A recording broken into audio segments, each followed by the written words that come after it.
fishy. Screw binary heteronormativity. We're breeding gay horses today.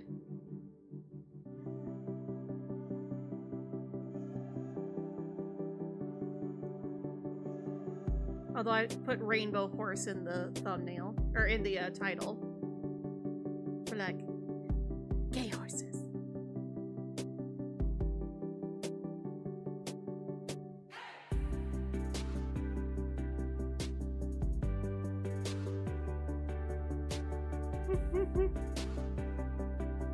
Yeah.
Yeah, that makes sense.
Hello and welcome back, my fairies.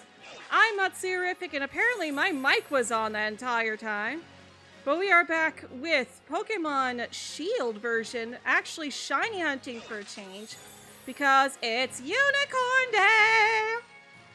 We were going to play Tomodachi Life, but why would we be binary heteronormative when we can hunt gay horses? And by hunt, I mean breed. We're not going to be hurting the gay horses. No gay horses will be harmed in the making of this live stream. But I'm joined once again by my best friend, Fishy. Hello. And also my good friend Dem. Hello.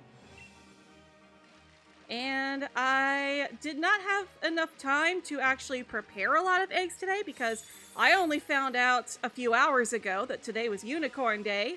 Thank you, Atlas, for making that short with the Persona / SMT Demon Unicorn. Letting me know that today was Unicorn Day.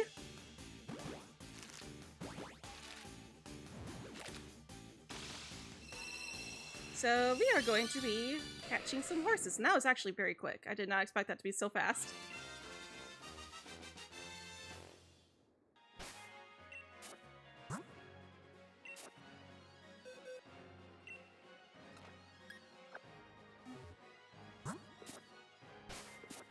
And also, hello Timid, welcome.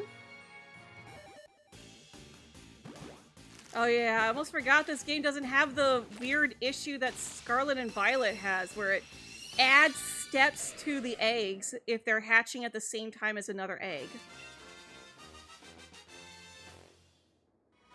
That's a thing Scarlet and Violet does? Yeah.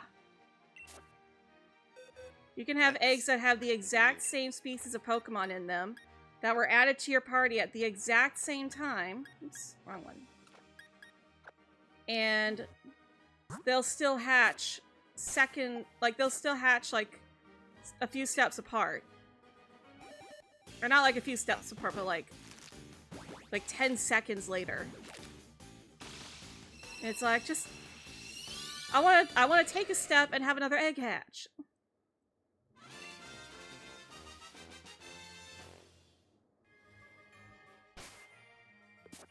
I guess we'll just finish hatching all the eggs and then swap them around.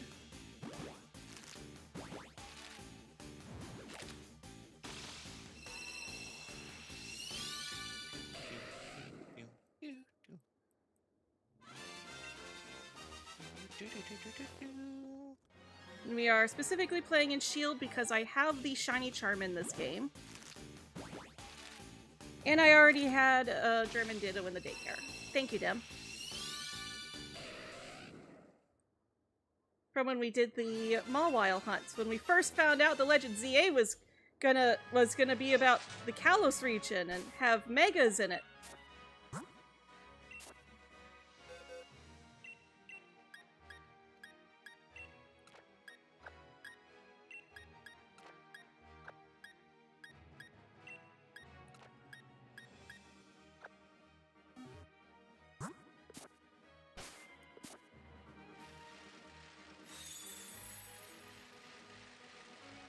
Yeah, just kind of a chill day today. Again, it would have been Tomodachi life, but unicorns!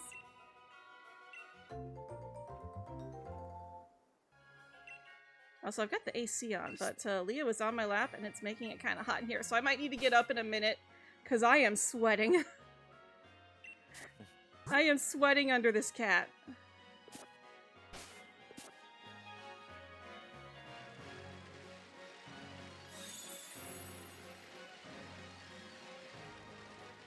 And I think he can sense that too because his tail is twitching.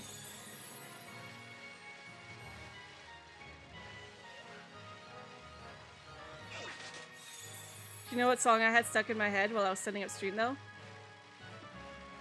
Pink fluffy unicorns dancing on rainbows. Pink fluffy unicorns dancing on rainbows. Pink fluffy unicorns dancing on rainbows.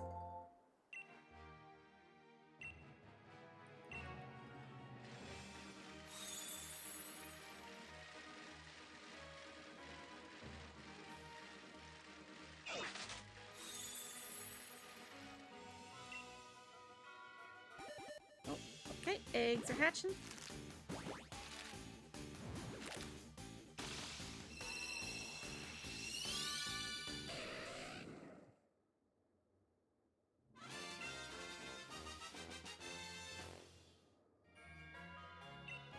And another one.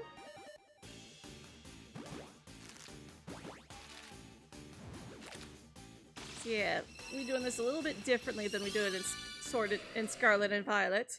In Scarlet and Violet, I like to have my flame body Pokemon at the bottom of the party, so that the eggs line up with the eggs in the box.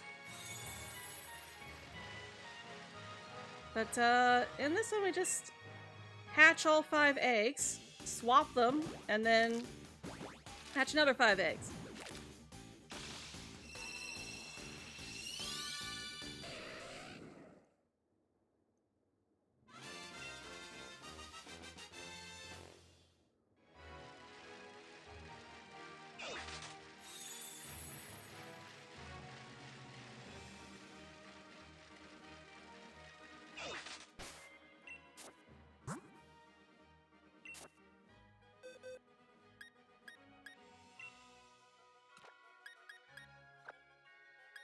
Alright, let's do this.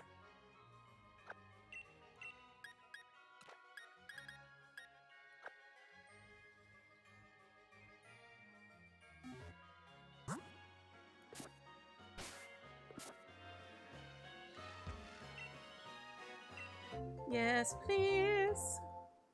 I'll take my egg, thank you.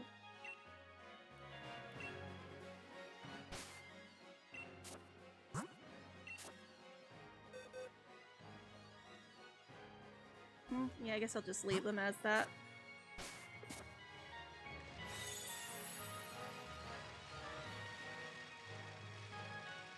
At this point, we might as well just drop them in the box once we've got a couple of them. Who knows? Maybe we'll eventually get more eggs than what we have hatching, so we can actually build up a stock a bit. Egg. If I'd had more time, I would have just made a whole bunch of eggs. Okay, Leomon, you are starting to get really warm.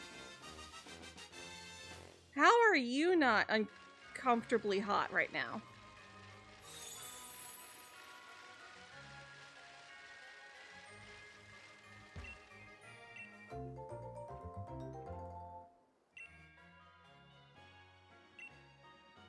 Like, seriously, Monkey Butt.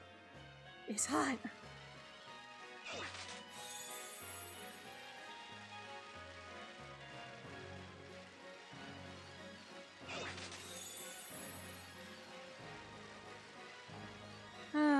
I wish they would bring back casual controls in Pokemon games. This is the last game to actually have casual controls, and it kind of sucks that we don't have it anymore. I remember walking home from school playing my Game Boy Advance in casual mode. So like I'd be carrying my bag with one hand and then playing my game in the other, using the R button with the setting R equals A. Or no, it was L equals A.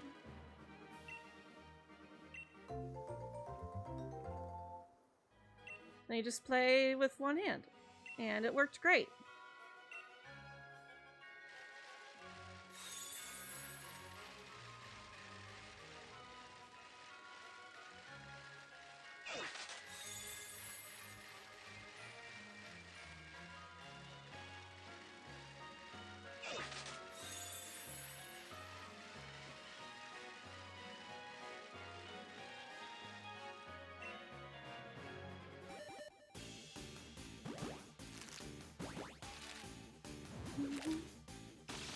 I think I'm also a little tired today, though. I think one of the medicines that I'm taking, which is a muscle relaxer, I think it's got my muscles a little bit too relaxed after taking it 3 nights in a row.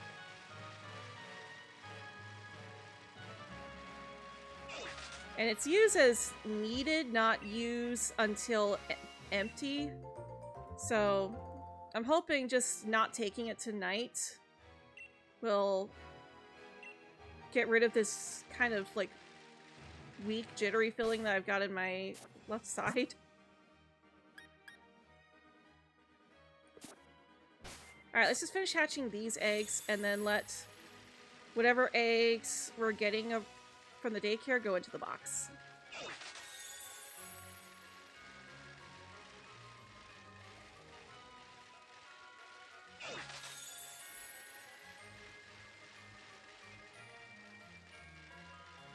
it stinks that this is the only, like, good way to shiny hunt Ponyta in this game.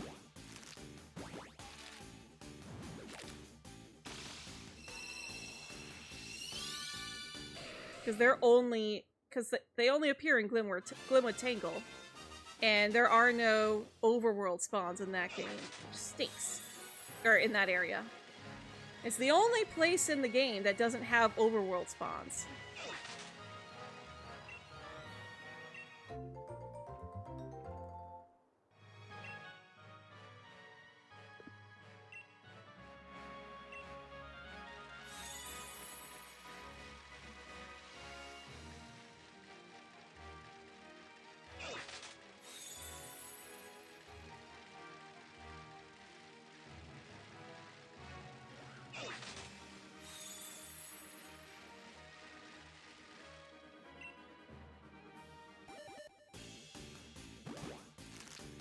Alright.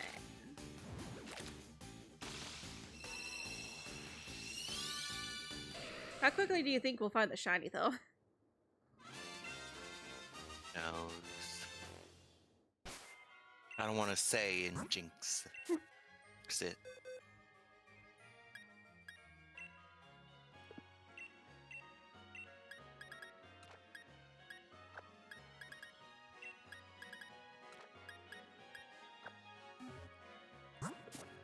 It's like, don't always have the best luck with Masuda hunting.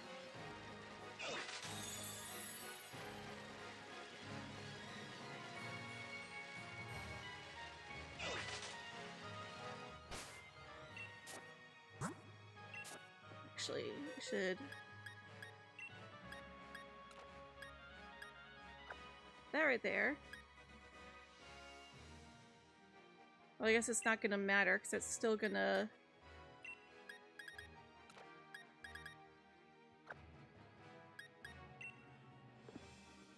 still gonna go in the other slots anyways.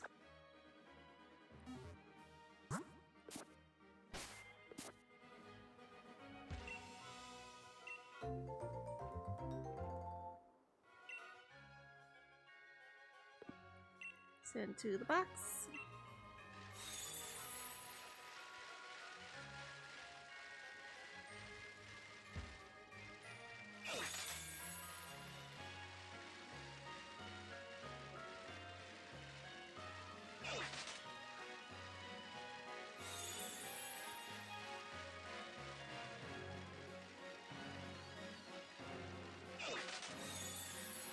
I just hope that once I'm done with my medicine, I actually will be, like, actually healed and everything. Because this has not been a fun couple of weeks.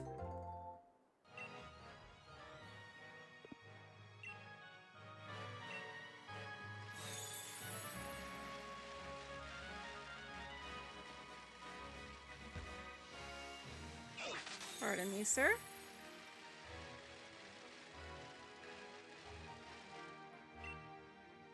You know, I get that they wanted to, that, you know, NPCs that just stand around do at least kind of make the world feel a bit more lived in.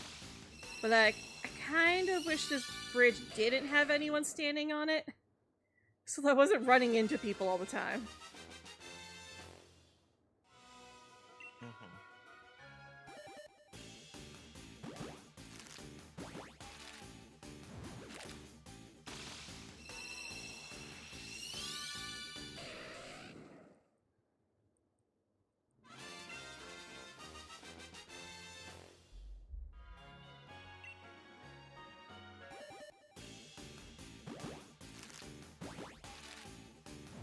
Let's take a water break. Oh, are you actually getting up? Okay, that works. I'm gonna go turn the AC up. I'll be right back.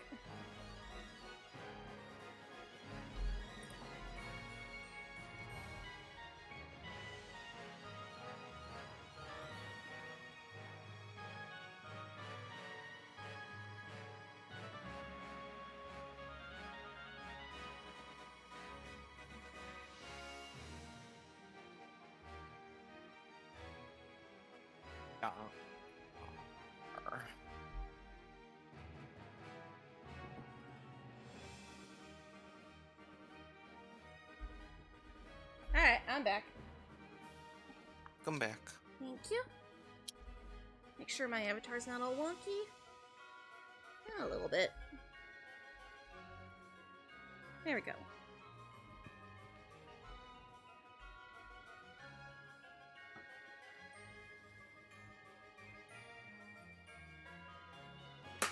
And there goes my mouse.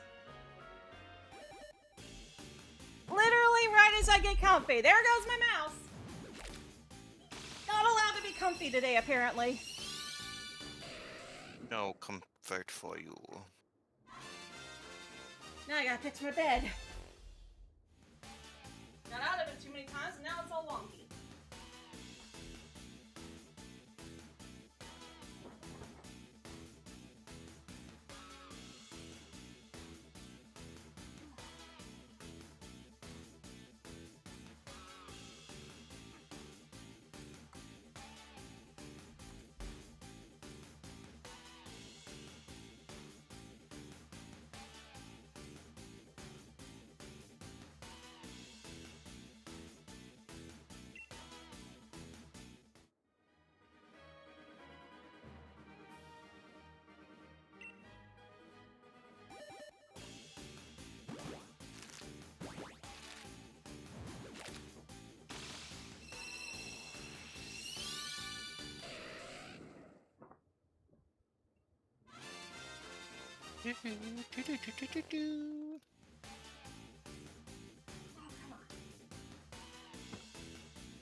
Yeah, that's especially not fun.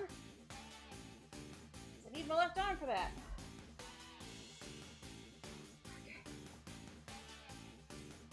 Okay. Can we just focus on our gay horses now? Please.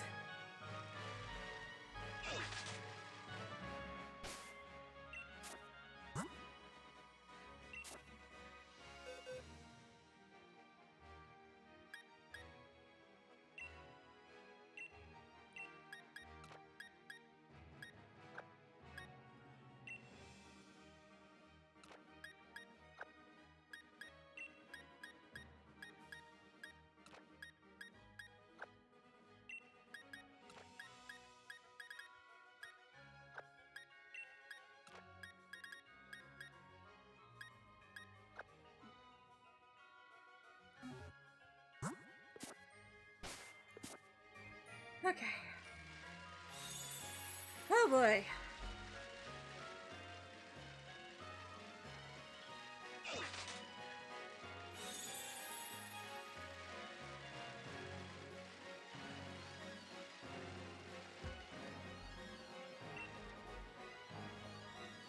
Yes, I want my egg, please. Give me my egg, woman. Neon, come here, baby. Come You tell me where my egg is, woman. on. Leo. You're not in trouble. Mama just loves you.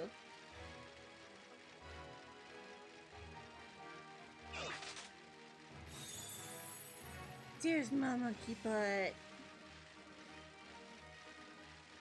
Oh, there he is.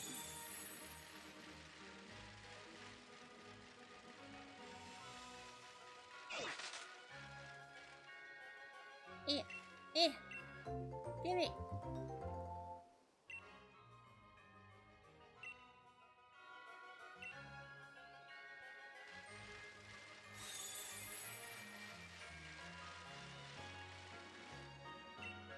Oh.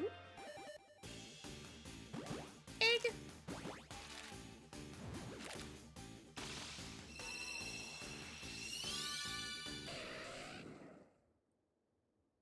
At some point, we're just not going to have any stock of eggs anymore. And it's just like, okay.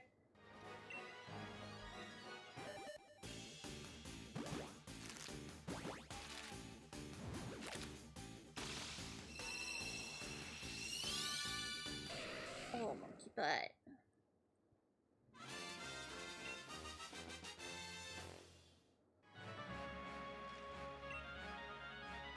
Monkey butt. Yeah, you're my monkey butt.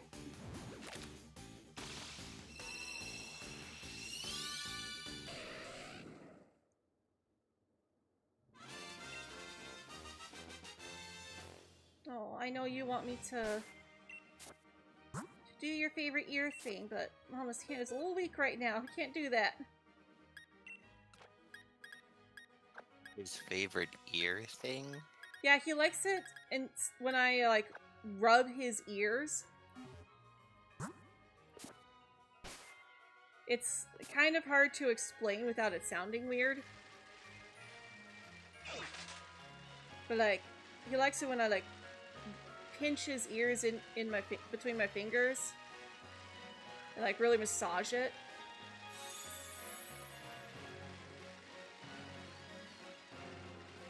But I don't have the strength to use the amount of force that he would want me to.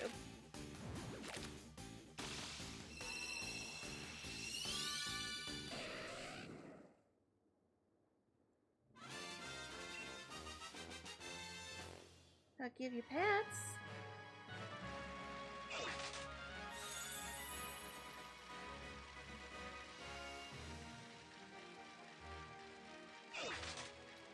I'm also like brain go blah.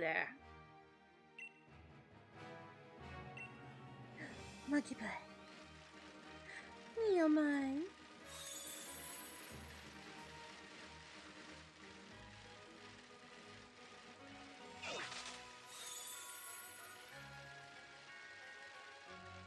I just hope that I'll be 100% again before Tomodachi Life comes out.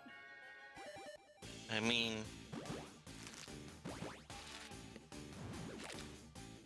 not until the 16th. It's only the 9th. Mm-hmm.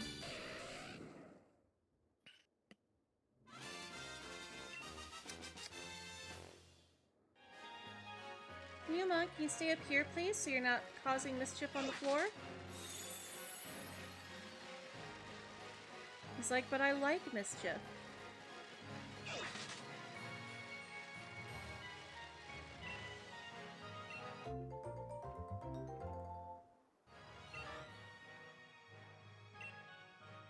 Excuse me.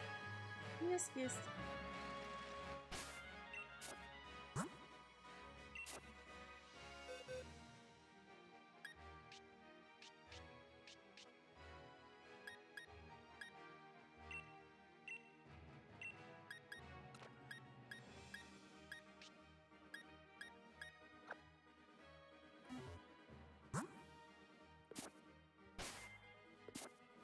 Well, he's at least laying down now, so...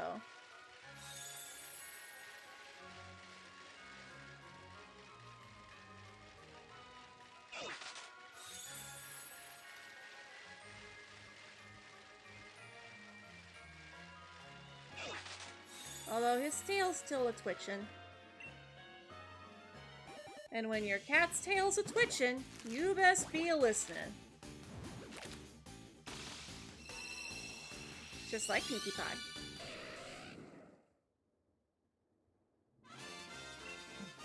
Yeah.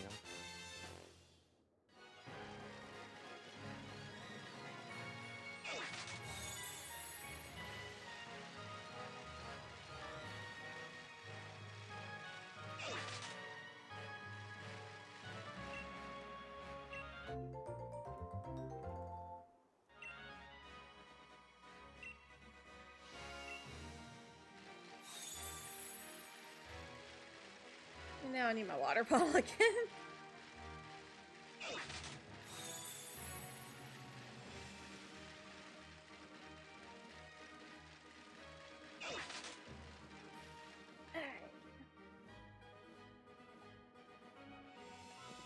And the handle popped off. It's not broken. It does that. They just made it really easy for the handle to pop off.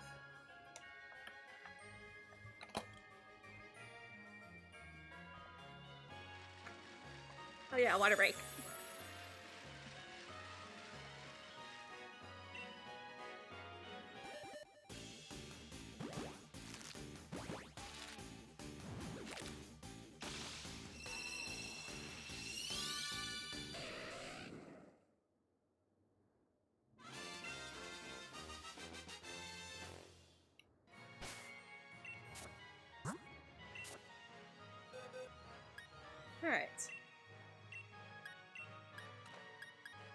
put those two in there.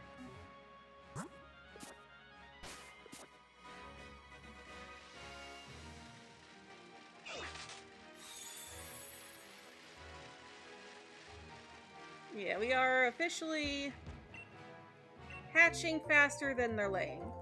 So I'll just put them in the box once they're full.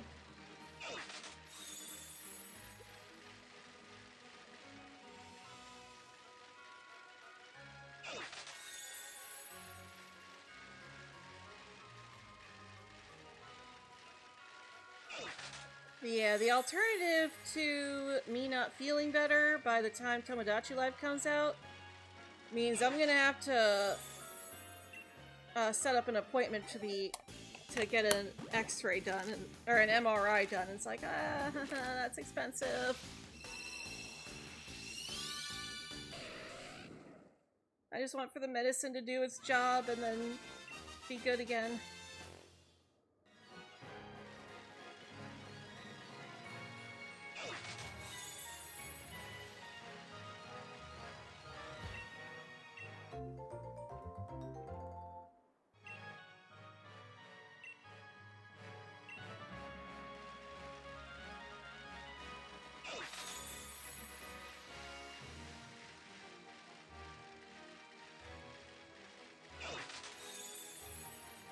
Yeah, and I did kind of notice the weakness last night when I took the relaxer too, so I think it is the relaxer. It's funny because I've been replaying Persona Q in my spare time since I've got that key binded to only need my right hand. And last night I did the side quest where Akihiko requests Elizabeth to stock the nurse's office with protein, but she doesn't understand that he's talking about protein supplements, and she thinks he wants some medication that is protein. And what's more protein than being laxed and relaxed at the same time? So she gives him a muscle relaxer along with some laxatives.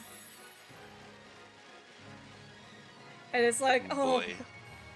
Oh, poor Akihiko.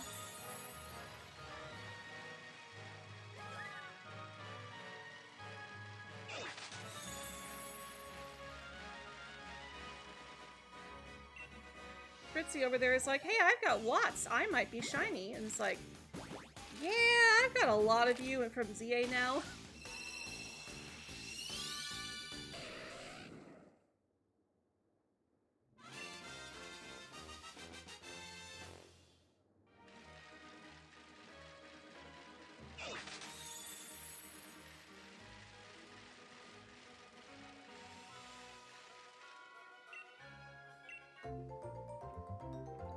Thank you, ma'am.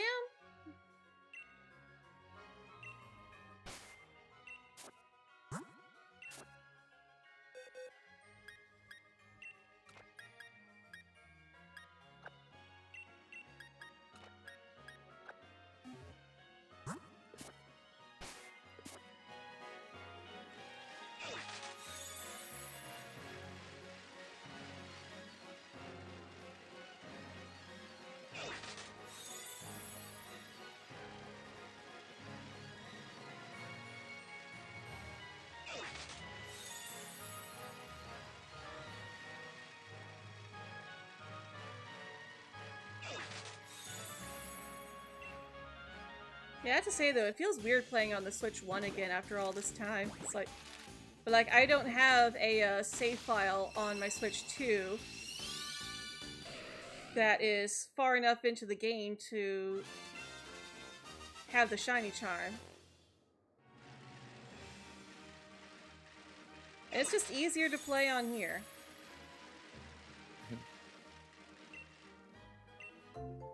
Where I've already completed the game and gotten the shiny charm.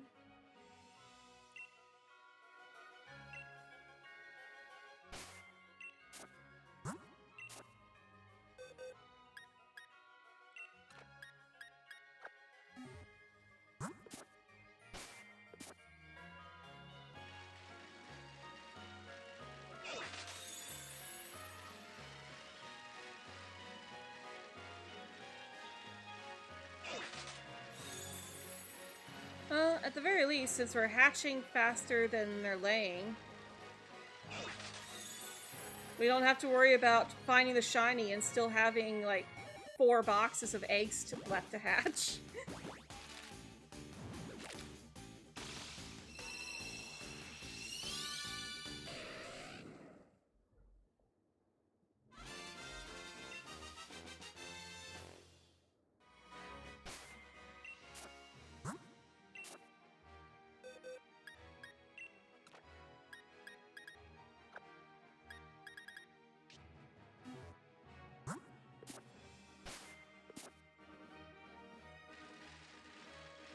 Alright.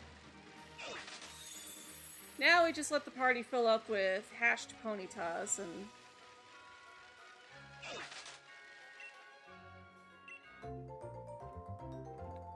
Oops, all ponytas.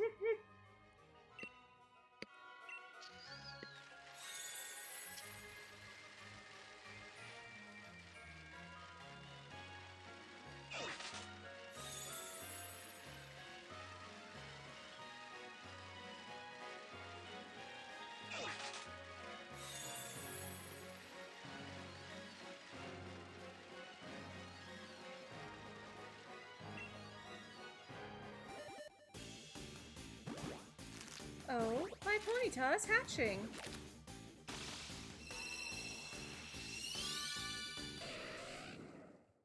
Oh yeah, I learned something interesting about Japanese hacks of Pokemon cards.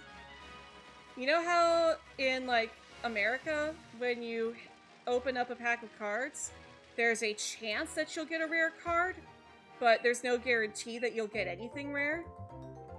Yeah. Well, apparently in Japan, they actually have laws that say that if you're going to have some sort of gacha, there's gotta be at least some guarantee that you're gonna get a secret rare.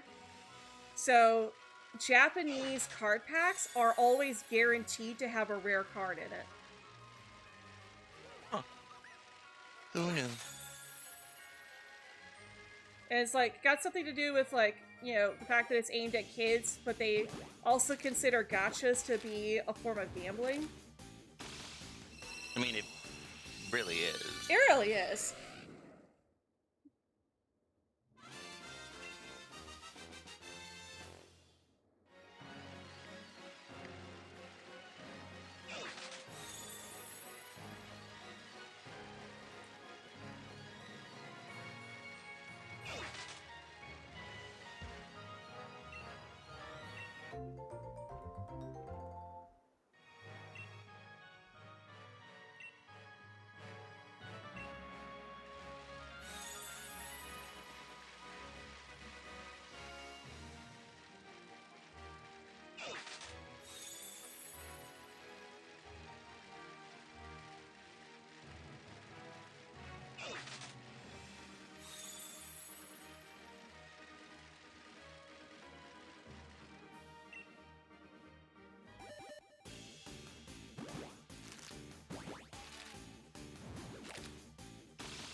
Hello.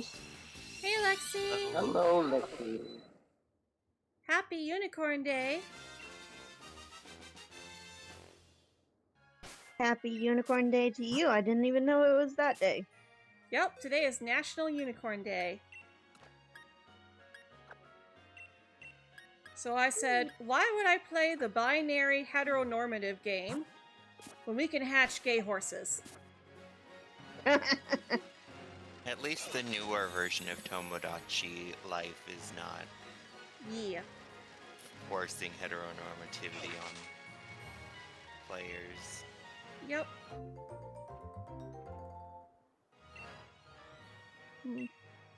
Although I did come across a comment the other day on a video.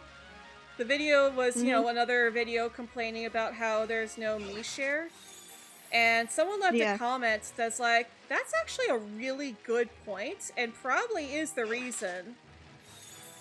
And they pointed out that, you know, Tomodachi Life is also going to be played by children who are going to make themselves their friends and also, you know, adults who enjoy video games are going to be making their own children and aunts and nieces and nephews. And it's like, yeah, some of the Miis are going to be based on real children, minors, and Mm-hmm. if Mii sharing had been enabled, then you could download a Mii based off of a real child and then make babies with them. And that has a lot of really uncomfortable implications, and I can understand why they might not want that.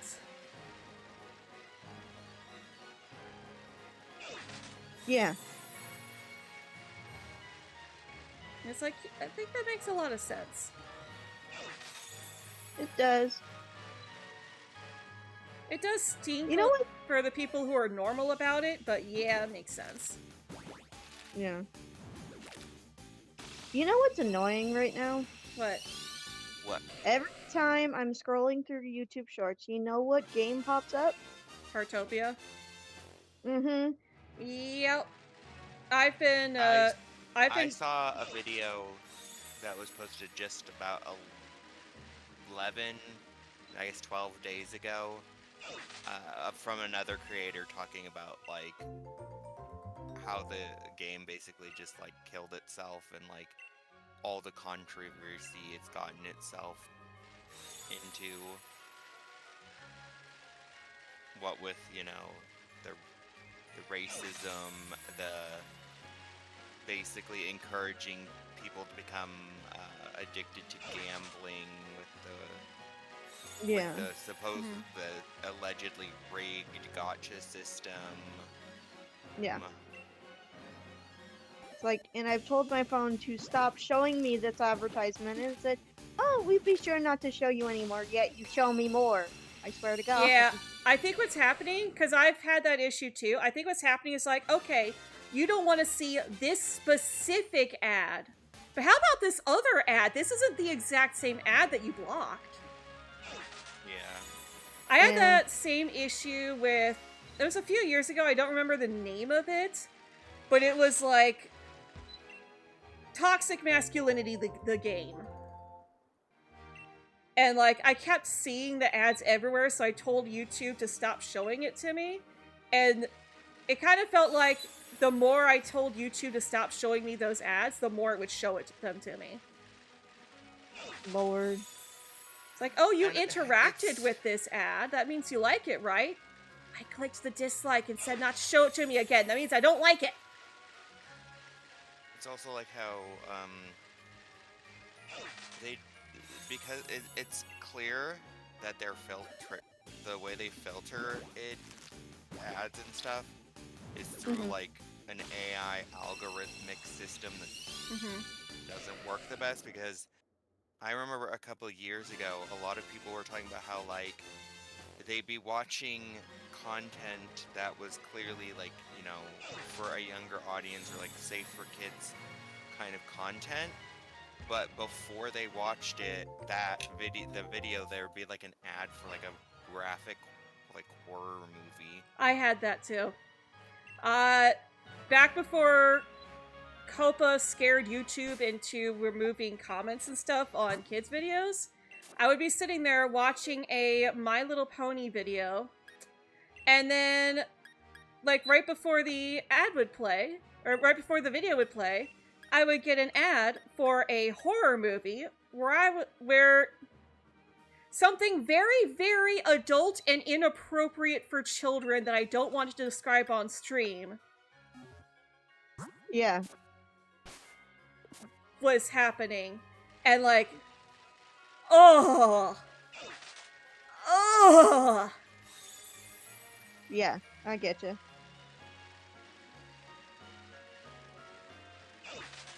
I don't need those gems. I need other gems.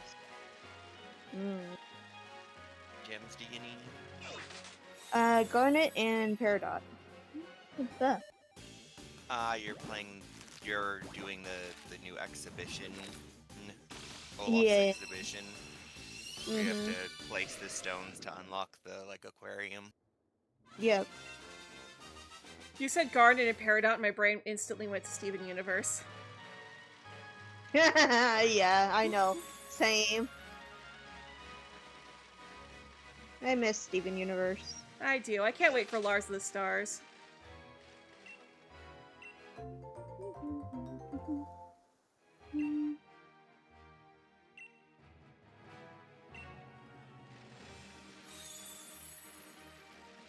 Funny.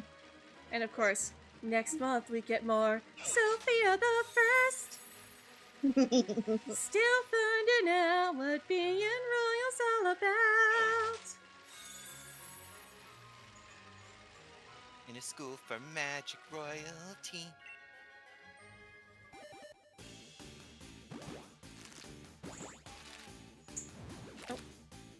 Leo's got a toy. And it's actually a cat toy.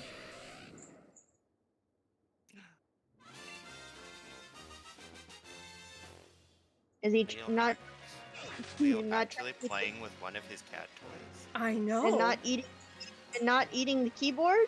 Shocker. He likes to play with trash. Mm-hmm. Oh.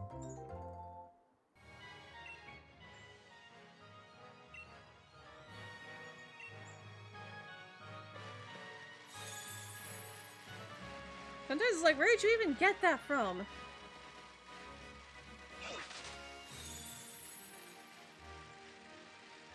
Trash and bugs. Oh boy. The bugs I don't mind as much. So it's like, okay, yeah, you get free room and board. The least you could do is be our personal exterminator. Yeah. Yes, but then he plays with the bug. Yeah, he doesn't kill them, he just plays with them.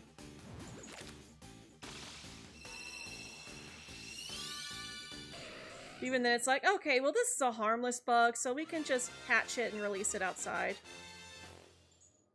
Okay, I didn't realize it way back when, but I'm rewatching the Pokemon anime, right?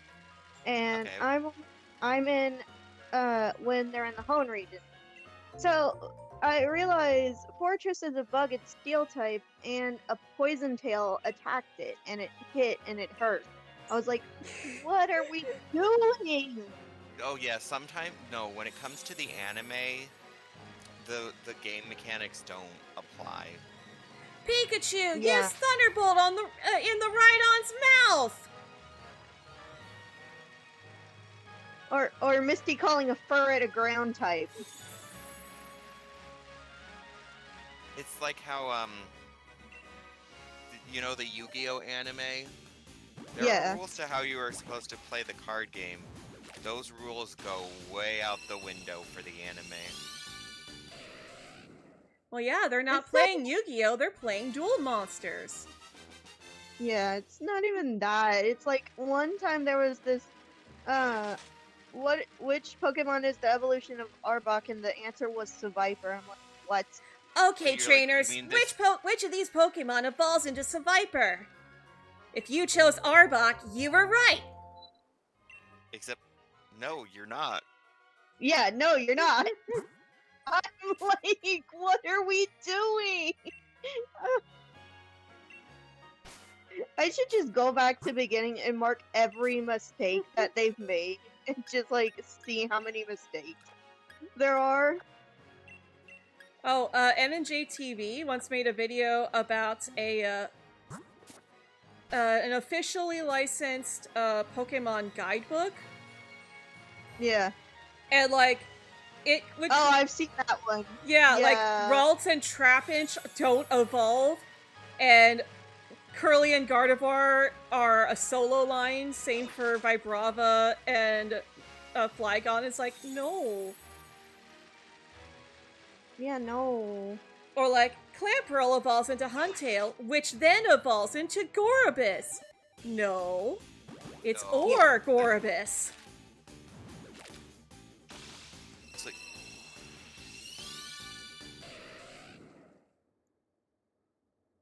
which one of these evolves into Seviper? I'm like, Nothing. pretty sure nothing. I'm pretty sure Seviper is just It's a single just stage Seviper. Pokemon. It's not.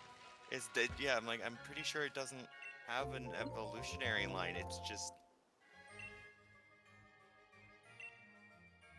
the Viper is... It's a Viper. Mm-hmm. Yeah.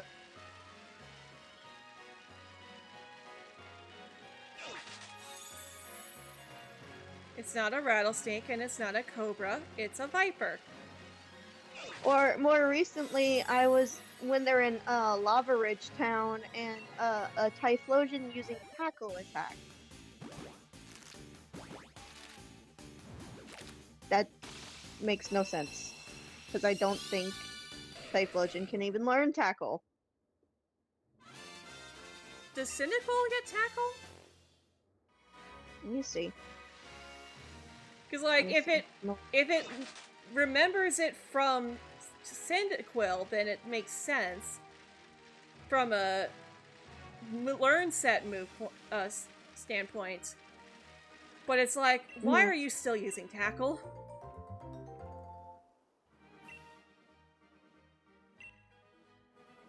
I think tackle. I think it can learn tackle. Yes, it learns tackle. Okay, so But yeah. But why are you using tackle with your Typhlosion? Why does your Typhlosion still know tackle? Yeah. Like, at Why the does very your least, fully- teach it Swift to take it... Oh, well, I guess they didn't have the physical special split yet.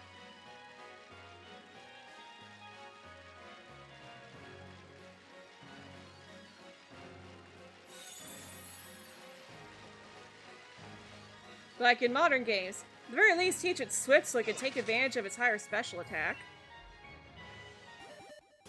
Mm-hmm. And also has higher power. Not a lot of extra power, but it at least doesn't miss. Yeah, Arcanine used Flamethrower when it was a Growlithe.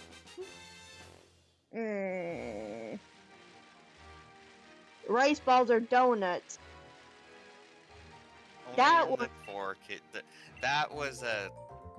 That was just because of the Mhm. trend of anime Yeah. dubs at the time.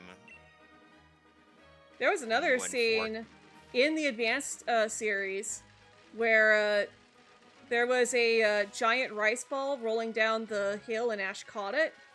And poor kids made Oh, it yeah, into a submarine sandwich. There's also a scene where Team Rocket's lamenting that they only have like one rice ball left to split between like the 3 of them, and in the dub it was changed to a single cracker. It's like, that's even sadder. At least the Yeah, rice that's ball's gonna be a bit filling. No. We can't have any confirmation that this show was made in Japan. Yeah, but We have to westernize everything. there was one change that they made that is still iconic to this day. I know! I'll turn my frying pan into a trying pan! Which episode was that? Jesus. I know it's in. That Poland. was Mewtwo Returns. That was a special from the Johto arcs. Oh yeah, that's right. Yeah, it wasn't actually a movie, it was a special. Mm-hmm.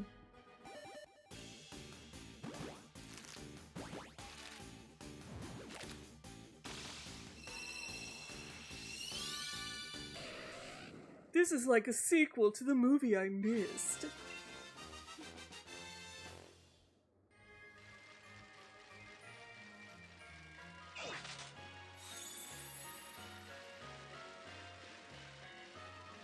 I don't understand, Jesse. Okay, yeah, different movie, but I don't understand, Jesse. But how can we breathe underwater? Don't ask questions. Sometimes it's better just.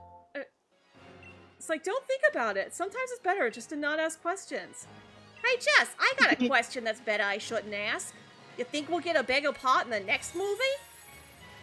Yeah, I like that line. They do that in almost every movie they did. Prepare for more trouble than you've ever seen. Make it double. We're on the big screen. I'll have to catch this on video.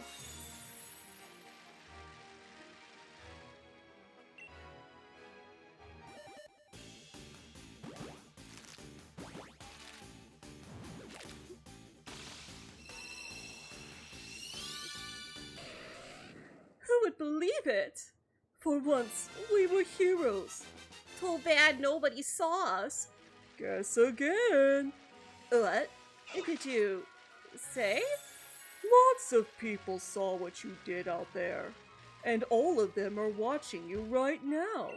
Oh, so then the bad guys are finally good guys. So then we're not bad. That's good. What if the boss finds out? That's bad. Then we'll start our own team. That's good. But we got no money. That's bad. Then we'll just steal some. That's good. Or is that bad? Or is that bad? Oh. Oh my god.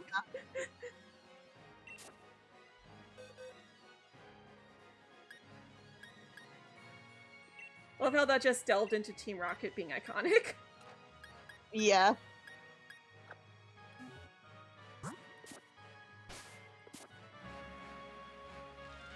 Well, Mm. that is official. I have completed everything from the latest Dreamlight Valley update, except for the Star Path. But, I have like 54 days to do all that. Yeah, our latest update is Pocahontas. Yep. So, we've got her and Miko, Nico! her raccoon friend. I'll be right Well, back. Hey. alright. Stop giving me Onyx, I need Paradox! This is why I stockpile. I know. I didn't actually have to, for like everything in the Olaf's exhibition. I already had it all in my like chests in my house. So it's like I didn't have to go mining for anything. I just have to find one more Peridot. I'll be right back. Hey. Okay.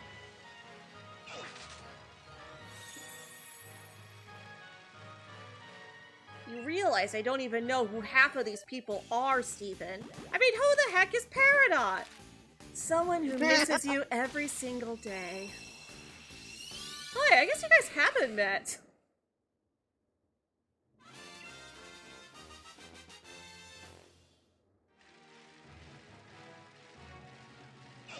Oh yeah, that's when they're like Letters I to think it Lars. was- letters to Lars, yeah.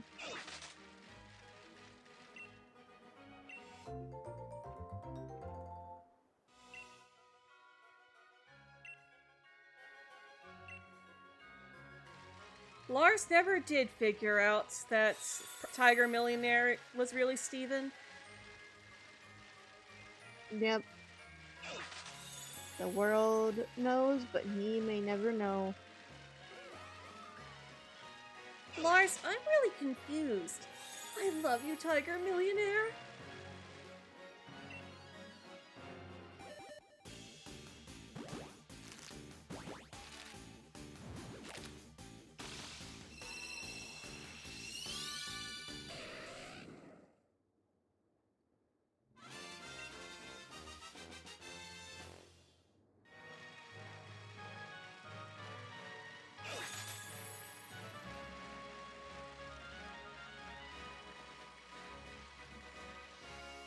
Well, hey, lady, give me my egg.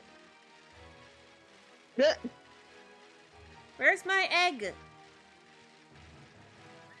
I need my egg boy. Not the egg. Oh my, not the egg boy. Egg, egg, egg. Bank accounts are. Ah, I forget it. I love them. Egg, egg, egg, egg. I'll tolerate them. Yeah, bank accounts were created by the shadow government. See, they say God. insane stuff all the time. Yeah, that lady, Camilla Cartwright, killed one. You know him? Yeah, I told Boss that a long time ago. What? They say insane stuff all the time. How was I supposed to know this one was true? Yes, exactly. I can't do it against Sir Pentious. No, I can't. Can't. I love Pentious. I do too. I'm so glad he got to reprise It Starts With Sorry. Oh yeah, it starts with sorry. But it cannot just end there. I learned from Charlie. First you must show you care. Mistakes are innate to being human and alive. We fall, we stand up, we survive.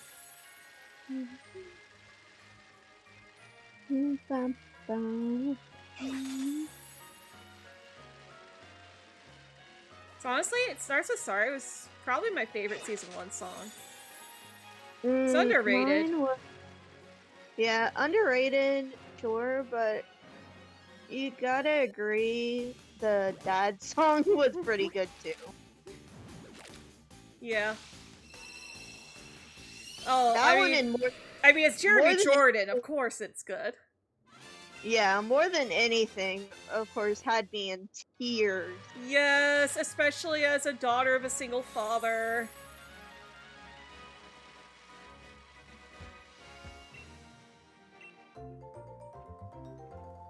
Even more so when I keep remembering that Jeremy Jordan also played Varian, who had a strained relationship with his father, too. Mm-hmm. I will make you proud. I will make you have faith in me. I will prove that the way I used to be is all in the past. I will save the day and come back here triumphantly. 'Cause I look for that look of surprise as you see your sun rising. And at last, the pride in your eyes when you see your sun rising.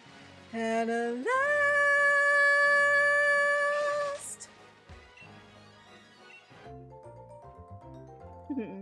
Oh, pretty.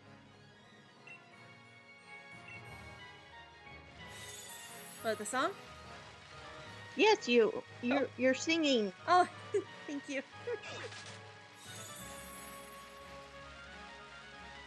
I still get awkward when people compliment my singing. I know, I do too. I mean, part of that comes from a childhood of being told I was a horrible singer and that I should never do it again. Oh boy. Yeah.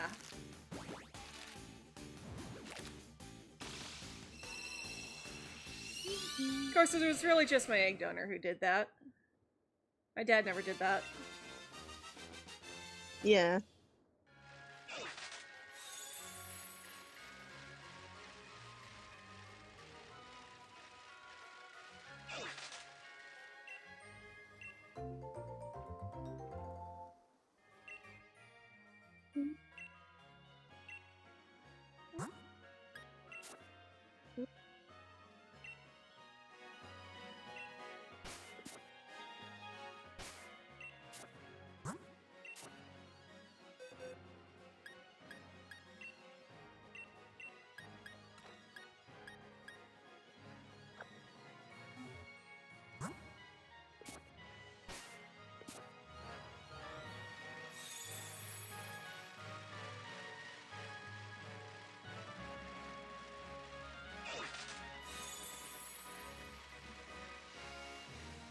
Too bad Ponyta's not in Legend ZA because that means that it's not going to be part of the bounty hunts. Yeah. So there's no chance of being like, oh, this is now a bounty hunt. Good thing I'm already doing it. Yeah. Although I did get my first bounty already. I benched reset. One of my target for this week was Curlia, so I bench reset on the rooftop above those 2 Ralts that spawn in that little grassy area near Quasartico Inc. Yeah. I only faced on 2 other alts before I got the Shelfa. Nice. Wow. Welcome back, Peachy. Welcome back, Thank Peachy. you.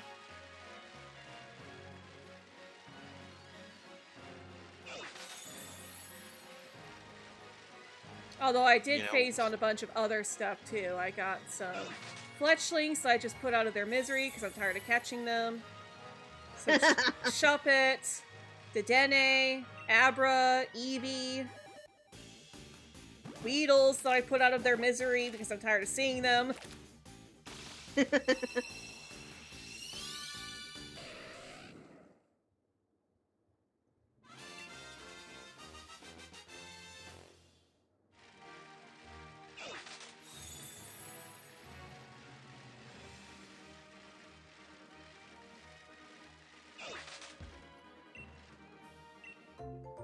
I had lunch and then I also had fries before stream and I'm still hungry.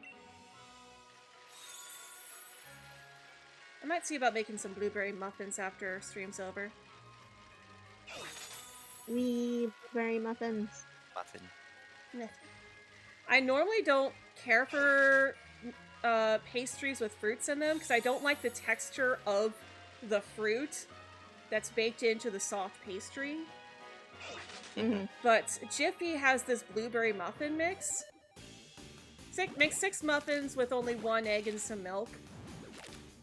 But the blueberries are freeze-dried, so they don't have like a skin that you end up chewing on. So the entire muffin is still soft. Ah. And it's all just one texture. And it's like, that's so good.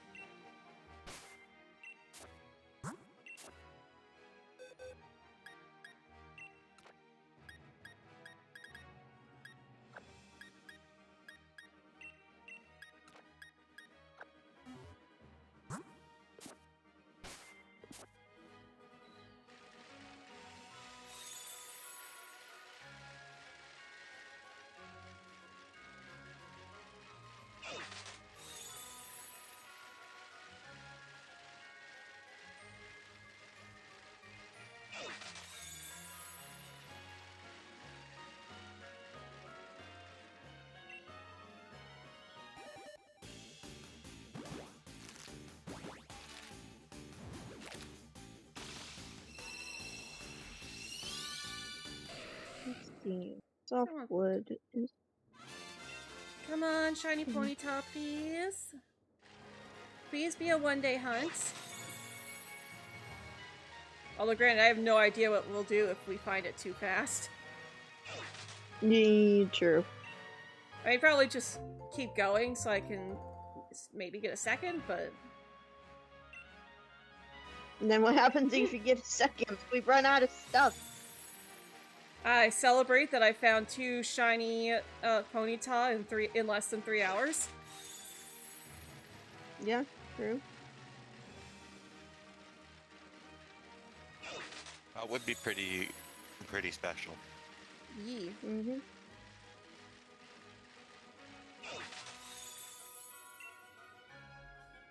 Your Ponyta is hatching.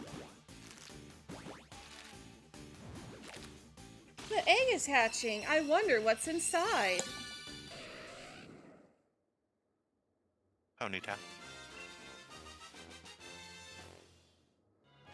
I loved in the anime how they made the eggs look like the Pokemon they would hatch into. Mm-hmm. Yes. I realize it would be a lot of extra work, but I wish we could get that in the games. I know, I wish that too, because it's just like, sure, you love the mystery of it being a mystery egg, but it's like, you get tired of the texture of it. Yeah, it's like it's really only a mystery when it's a gift egg. That the game is just like, here, have this egg. Nobody knows what's in it. When you're breeding, it's like... You know what's in it. You know what's in it. Yeah. It is a little sad that, like, all the eggs have the same exact. I wish they had, like, a different egg pattern for, like, whatever the primary type of the Pokemon that's inside the egg is. Yeah. So, like, Like, Ponytail even would if have the a spot, Psychic type egg. like, even if just, like, the spots were different colors to, like, kind of give you a hint as to, like, oh, the Pokemon inside this egg is, like, a fire type or something, like, Yeah. or a water type, or a ground type, like, even that would be nice. Like, Yeah. oh, hey, those spots are green. That means it's gonna be a grass type. Oh, hey, the spots are pink. That means the spots are a light pink. That means it's gonna be a fairy type. Oh, the spots are spots kind of a purplish, a purplish pink, like magenta. That means it's gonna be a psychic type. Oh, it's like really Oh, look, purple. That's a poison type. Look, this one's a red. It's a fire type. These ones are brown. It's a ground type. These are gray. They're rock type. Because, like, that would These take a ones are lot kind of less work for them to do. These ones are kind of silvery. It's a steel type. Yeah, because, like, that would take a lot less work for them to do. Especially if they just based it on the primary type. So, like, oh, this has a Mawile in it. So it's gonna have the steel type colors. Yeah. It's like all you would need to do is just give just create a different, like, color. Like, you don't need to change anything else about the egg. You just make different palettes, like.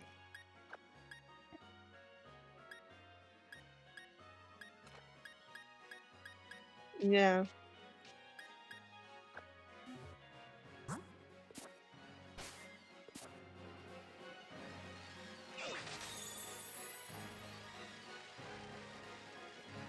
But, like, it would be a why lot easier than making different eggs for each individual Pokemon species. But it would also keep the mystery of, like, oh, I don't know what's inside of this. This could be anything of It's this like- specific type. Yeah, it's like, okay, I know that this is like a fire type egg, but there's so many different fire type Pokemon. Yeah.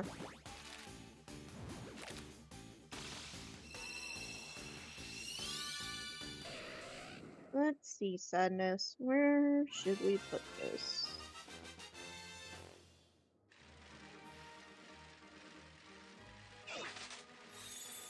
You're hanging out with Sadness. Yes. I'm doing the quest. Ah. Fortress of Saditude.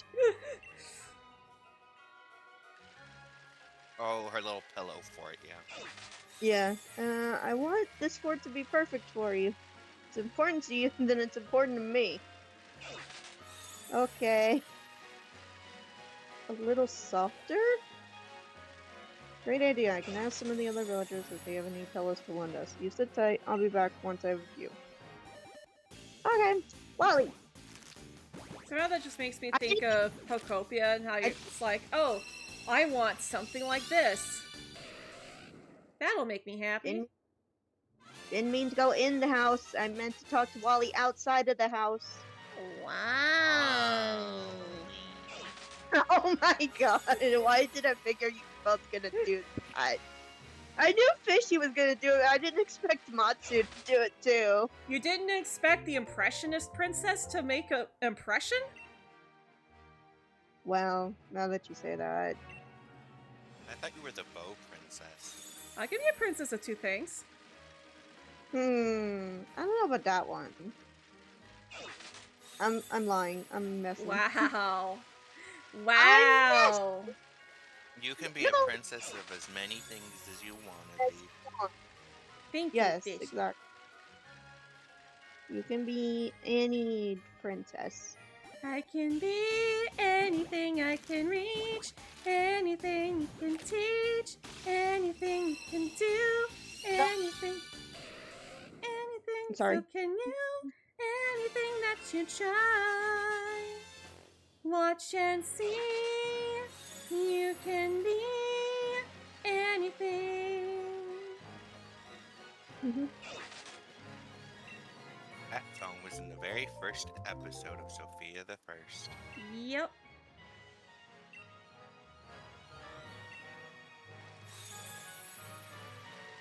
I really hope that the new series also does like the 45-minute specials along with the They regular won't. episodes. They won't. Aw. They will have special episodes, but because the episodes are now two story segments, so each segment is only 11 minutes, a Oh. special episode will only be 22 minutes. Aw. So they will do two-part episodes, but a two-parter will be the same length as an episode from the original. Well, we know from Because Steven the- Universe that you can still tell a lot of story in 11 minutes, but aw. Yeah. Yeah, each episode of Sophia the First Royal Magic will be split into an A and a B story. At least since it's being written by Craig Gerber, we know that it's not going to be terrible. Yeah. But that means we get 2 songs per episode, I do like that. because it's more than likely that each 11-minute segment will have like a short little song.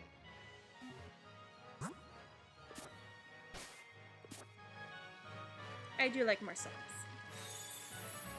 Yeah. And Craig recently shared a photo on his Instagram of him with, I believe her name is Amy, the voice actress for Elena, Mm-hmm. further confirming that Elena is going to be appearing in Sophia the First. I'm so excited. Don't- I was ready You for her not to appear. It's like, okay, that's a lot of lore that they have to explain, and I understand that they're not trying to... Not necessarily, because it is more than likely that she'll be like a princess summoned by... Yeah, but the since she's amulet. not from a well-known Disney movie and part of the official princess lineup... I mean, she's in the parks, Yeah, or at least she was for a good long while. I don't know Yeah. if she still is, but she was. She had like an official princess coronation at the park, and she would be at like the fairy tale hall area, like the princess meet and greet areas. yeah.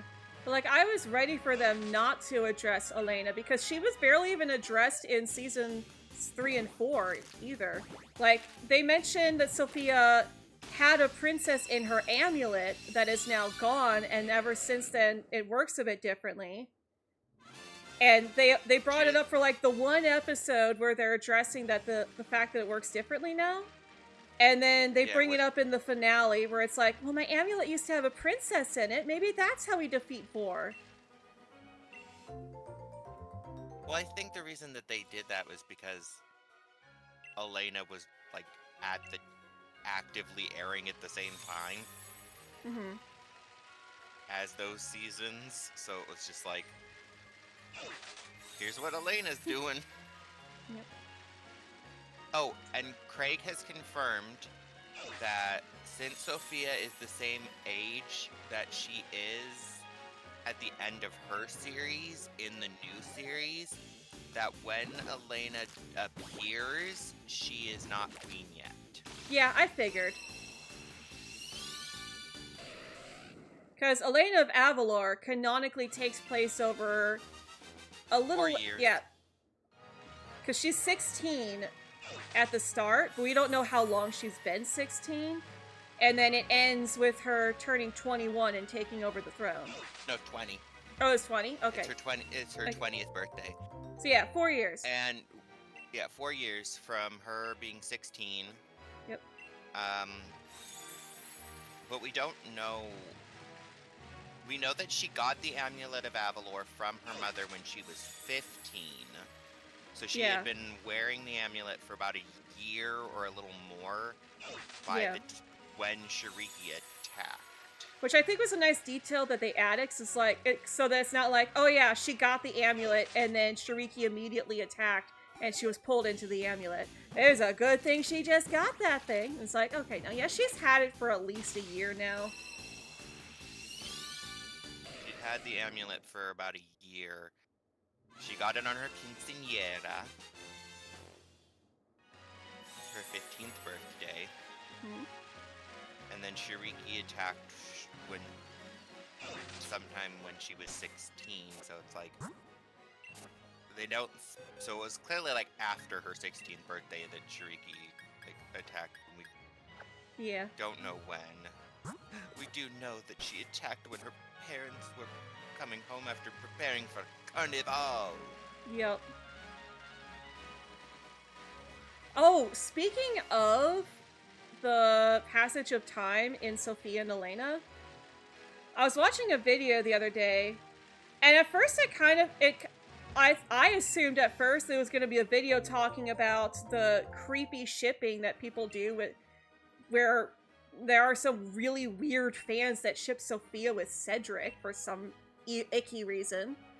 But like she spends the entire, it's like I could barely even get halfway through the video because she spends the whole thing recapping the show in as edgy of a way as possible. And she also like gives a lot of misinformation. It's like, oh yeah, Sophia, like she gives Sophia like 2 last names when the characters don't canonically have last names. They do. They do? But it's like semi-canon because Craig has stated what Sophia's birth father's name is, and he has stated what Roland's family name is on social media, on his social medias. Well, so like, but it's like he's her stepdad. We never like. Sophia wasn't like ever legally like adopted by Roland. Yeah. That we saw in, like, but like so she also claimed that Sophia was 9 years old at the start of the show. I think she was supposed to be 8. Yeah. Also that is not confirmed. We actually do not know to this day Sophia's canonical age. Yeah. Because it's never stated in the show. And like she like even goes on to say how old she is in each season, and then says that Sophia turns 13 before the end of season 4, and it's like, no, because that much time has passed. Yeah. It's like Sophia she's not even. It's like we know at least 3, like at most 3 or 4 years have passed because she's graduating from Royal Prep, and it's like it's implied that like, you know, Royal Prep is like 3 years of schooling. But like she doesn't even look 13 in the Elena finale, and that takes place several years after the Sophia finale. It's like Elena gets freed partway through season 3 of Sophia, and then the rest of seasons 3 and 4 play out for Sophia. And we canonically know that 4 years pass between Elena being freed and her being crowned. We don't know how much time passes between Elena being freed in season 3 and Sophia defeating Vor in the series finale of Sophia the First.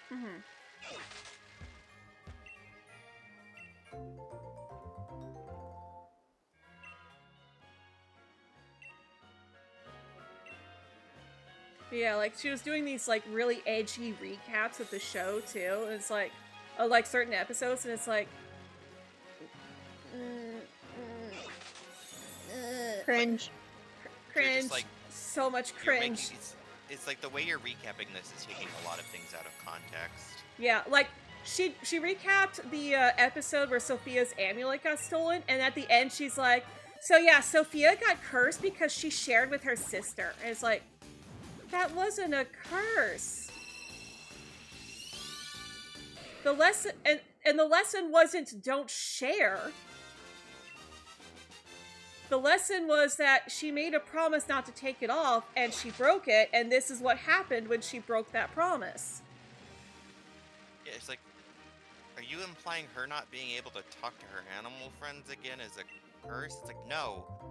That would happen anytime the amulet gets taken off. Because it's through the amulet that she even has that power. Mm-hmm. Like, we've actively seen what the amulet does when it curses people. Yeah. And sometimes it's not subtle. No. No, it's really not. Like, the way it curses Cedric, and Cedric be good, like... I really love the headcanon that Freaky. it was just Elena messing with him. Just, like, him with sticky fingers, like his hands sticking to everything. Mm-hmm. Then him with the bird beak. And then him with, like, the giant iron gauntlets for hands. Like, I'm a believer in the theory that that was just Elena messing with him. Like, I know that they hadn't actually come up with Elena yet when they wrote that episode, but, like, that's still my headcanon, that Elena was messing with him. That she knew he wasn't a bad person, but she could still tell that he was doing bad things, and it's like, okay, I'm gonna teach you a lesson. Because Sophia cares about you. She sees you as a friend. I'm gonna teach you a lesson, because you don't seem like a bad person, you're just making bad choices. Yeah.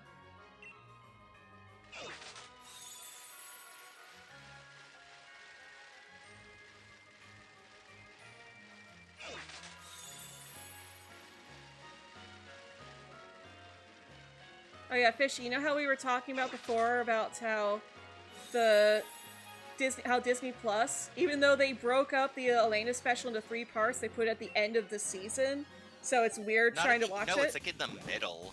Well, yeah, it's supposed to be in the middle, but like on Disney Plus, it's at the end of the season. No, it's technically in the middle of the season.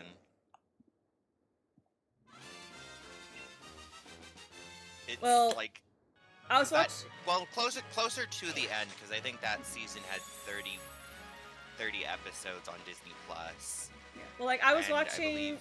I believe the Elena and the Secret of Avalor special is episodes 25, 26, and 27. Yeah. But, like, the point is that it's out of order. I was watching a completely different person, Negative Legend. He's a fun channel.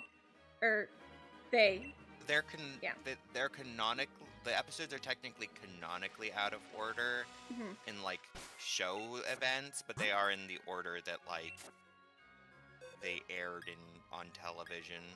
Yeah. Like, my point is that they even had to change the name of the special.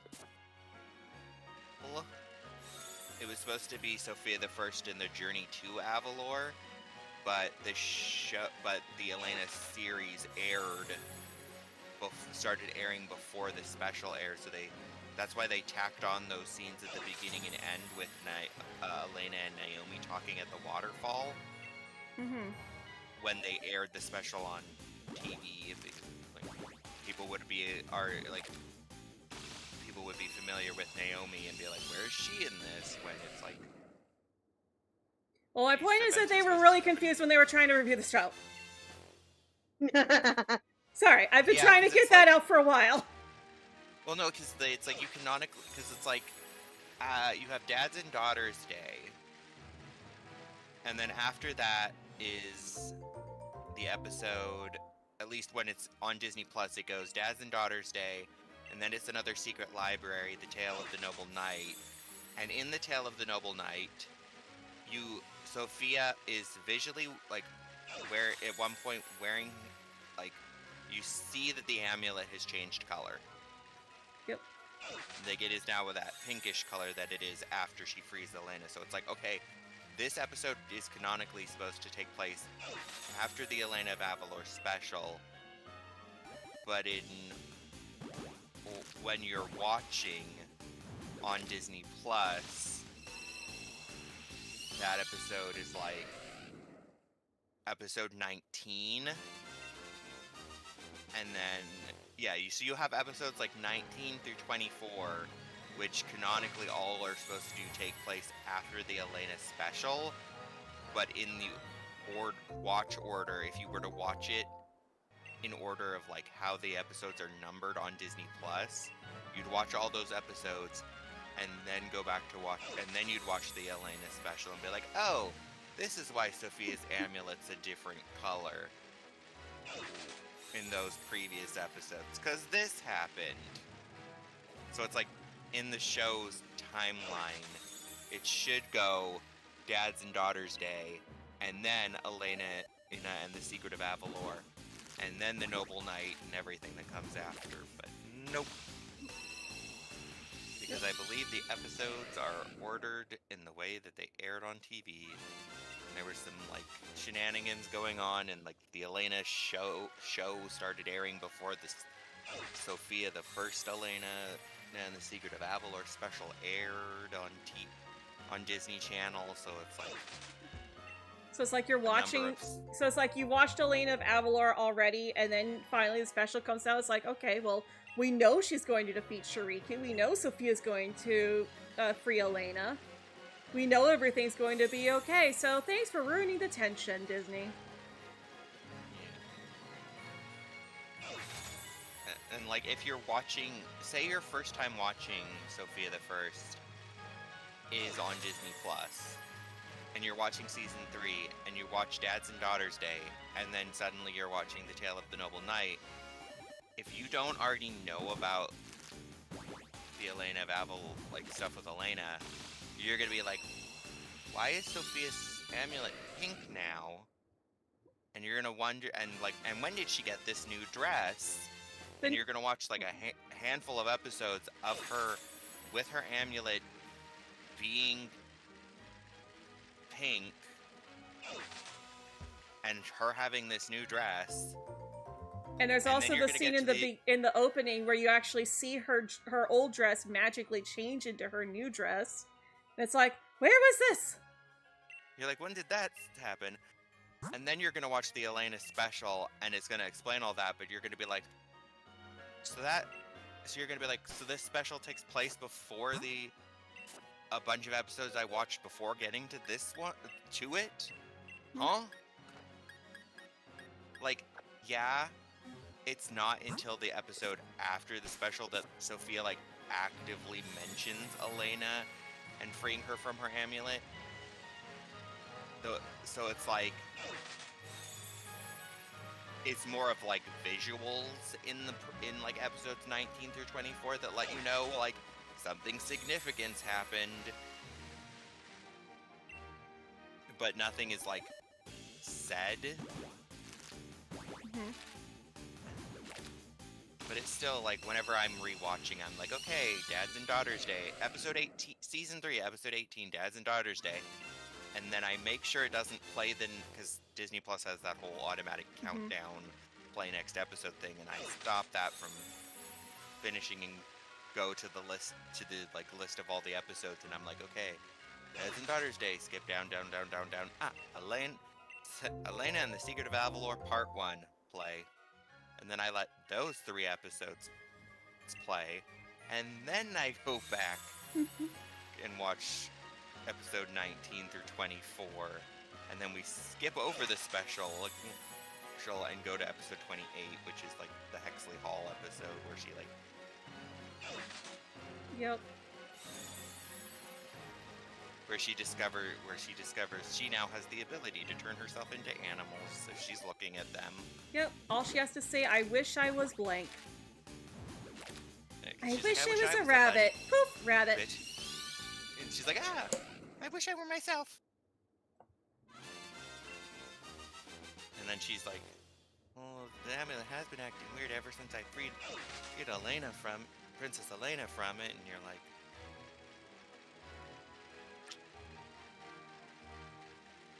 you're like, who? No, at that point you would know who Elena is. Yeah. But for those who didn't, do what you said. They would be like, who? No, they would know because if they did watch it in order, If they Yeah, I'm watched it in saying- Disney Plus order, they would have watched if they the watched it in Elena Disney special Plus order, first.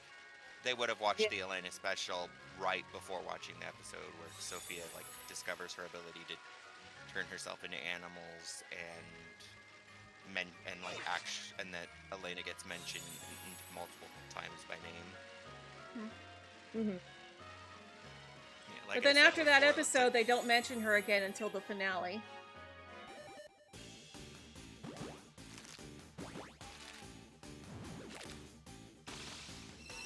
well, it's like they only ever mention Enchantia by name once in Sophia, in Elena. Yeah, which was the episode that's- where they actually referenced the special and, like in full. It's like, oh, I bet we could get in touch with Enchantia and have them send over the book with Alakazar in it. Yep. The only other mention of the Sophia the First is like, and they don't even mention the amulet by name. They just say I was trapped in that amulet for 41 years. Yep. And after being trapped in that amulet, I'm like, you mean the amulet of Avalor? The amulet that shares its name with your kingdom? That amulet? The Lost Princess of Avalor? Like the Do you mean Amulet like of Avalor? Amulet of Avalor? Exactly Alright. like the Amulet of Avalor. I'm gonna head out, and y'all have a Okay. good day. Okay, bye, Lexi. Bye-bye. Bye-bye. Speaking of Sophia, Mr. Gerber posted a link on his socials where it's like, if you want to hear the new theme song and like via like Apple Music and stuff, apparently on May 29th of 2026 they are releasing a cast album of songs from the new show. Ooh. So we've got some titles for songs. I don't want to listen to them because I don't want the spoilers for the show, but ooh. No, I'm just like, we've got the titles and and they're in preview, so right now where it's like you get a few seconds of them, not the full song. So we've got Sophia the First Royal Magic theme. We've got one that's called Time to Shine. Number 2 Bunny. The Most Magical Me. My Castle Home. Fly Like Me. Unstoppable. Zoom Zoom Zoom. We're Royal Heroes. Let's Play All Day. Be Bold, and A Little Bit of You and Me. Zoom, zoom, zoom. Make my heart go boom, boom, boom. You're aging yourself. Xenon, the girl of the 21st century. Supernova girl.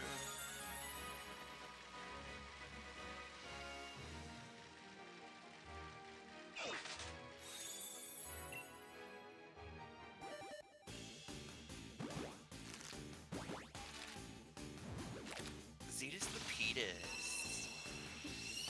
90s decoms were something special.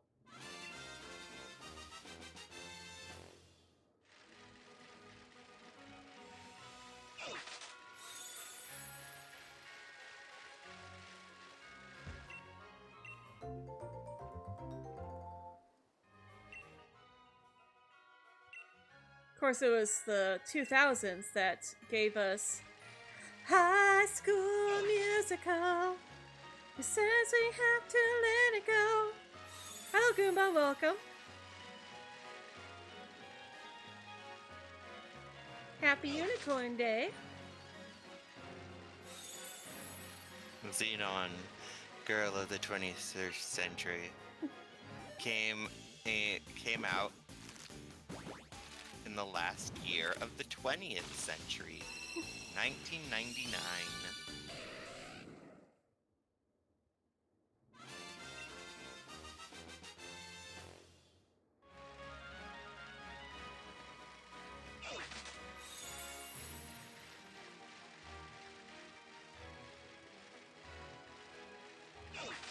And then we got Xenon, the sequel, 2001, and Xenon Z3 in 2004.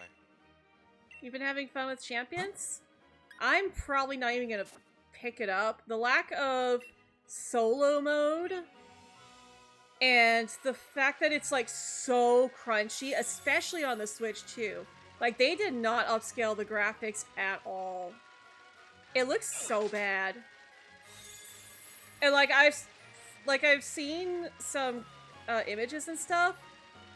I don't know if she's like a nurse or something, but like the girl at the counter, her eyes are so uncomfortably close to each other. Like, why are your eyes so close to each other? Who did this to you?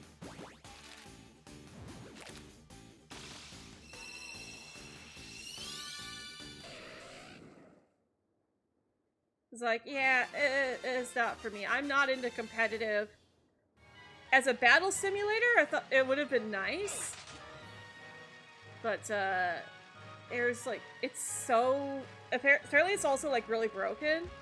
Someone put up a video that they had used haze in battle while their Milotic was at 1 HP. And it healed the Milotic's HP. Like, haze does not heal your HP. It heals your status conditions, and that's it. Why is it also healing HP? Like, we thought Scarlet and Violet was a buggy mess.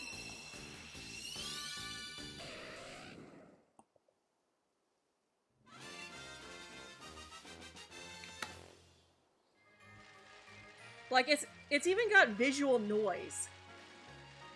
Like, what kind of 2020s game has visual noise like that? Like, I'm sorry, I don't usually, get down on Pokemon graphics, but, like, Nintendo, do better. Like, even I can't defend that.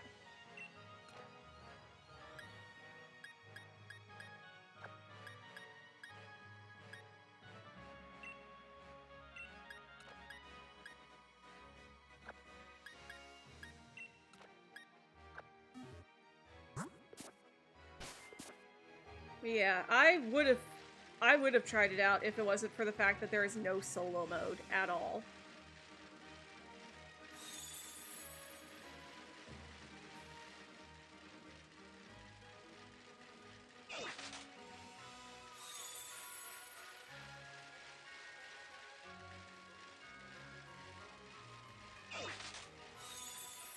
It's like, it almost feels like they were trying to do for competitive with Champions what TCG Pocket did for the card game. But like, TCG Pocket, you don't have to do competitive. There's tons of stuff to do just as solo. You can collect the cards, you can battle the NPC a bunch of times. They've even got random battles that you can do against the NPC. You don't have to battle a real person.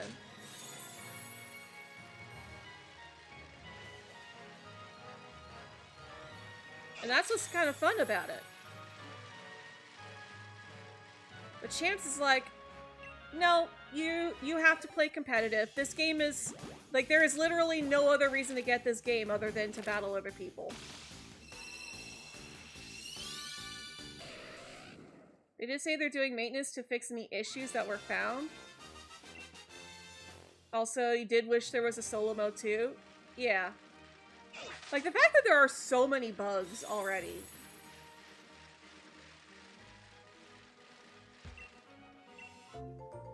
Like, they should not be rolling a game out like that with a bunch of bugs. And I know I should be used to that sort of thing, because I know Scarlet and Violet had a bunch of bugs when it first came out. And don't even get me started on how buggy The Sims 4 gets anytime they release a new pack.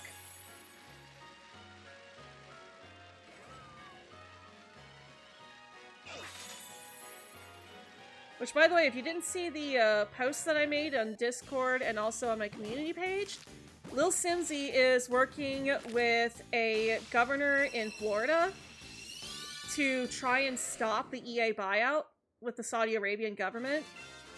Because, like, Kayla did a lot, you know, made a post that explains things a lot better than I can right now. But apparently it's not too late to stop the buyout. So they're trying to get that stopped. And if things actually do work out, we might start playing The Sims 4 again if they can actually manage to stop the buyouts and keep everything in the States.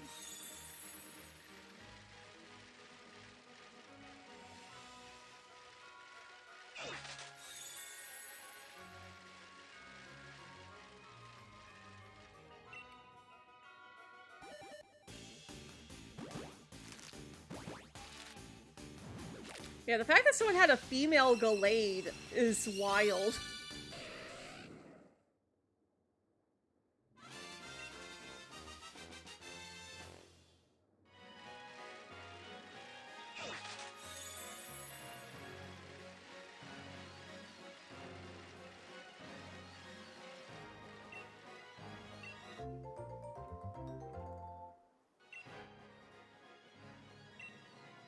I'm just glad they're taking an extra year on Winds and Waves. Because ZA did not seem to have a lot of bugs, from what I could tell. Like, it actually released pretty solid.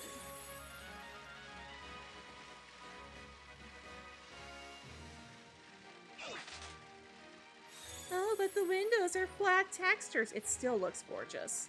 I'm sorry.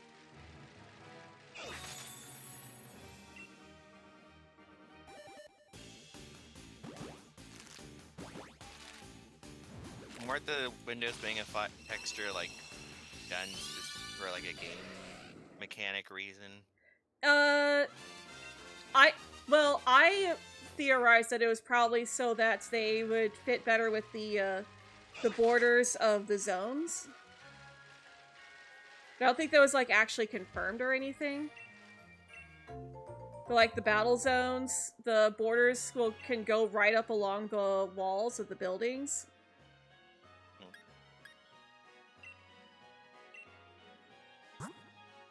You appreciate that they're finally taking their time? Yeah.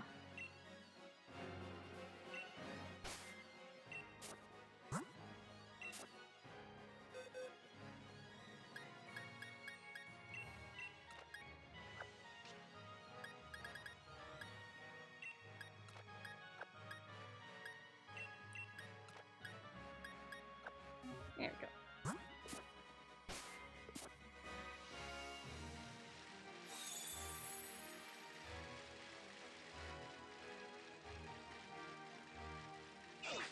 And you know, it also means that we can have a little bit more time to fully enjoy Pokopia and Tomodachi life.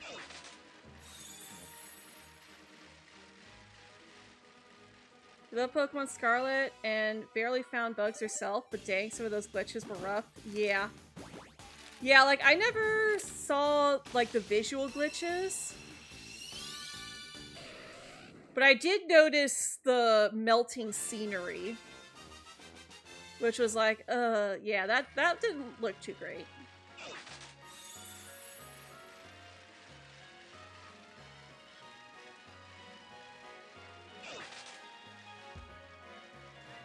Hey, don't hold it out on me. Give me my egg, woman. Egg. Egg. Egg. Egg. Egg. Egg. Egg. Egg. Egg. Egg. Egg. Mine? You sound like... I was about to say you sound like the seagulls from Finding Nemo. Mine? Mine. Mine? Mine. Mine? Mine. Mine? Mine. Mine. There she is, as we got another egg hatching. Like, give me my Tag woman!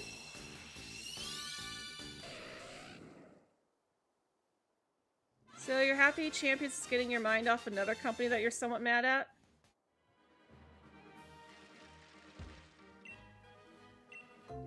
Fair.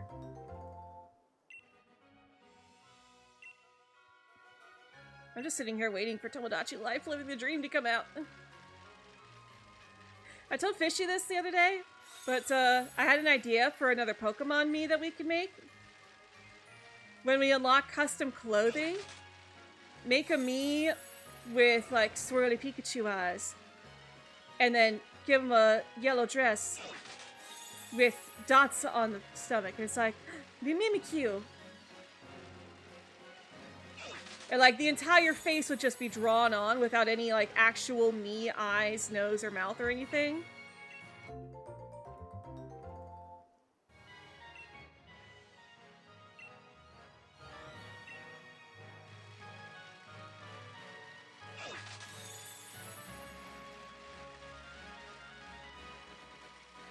That way it's like, hey, buddy, my eyes are down here.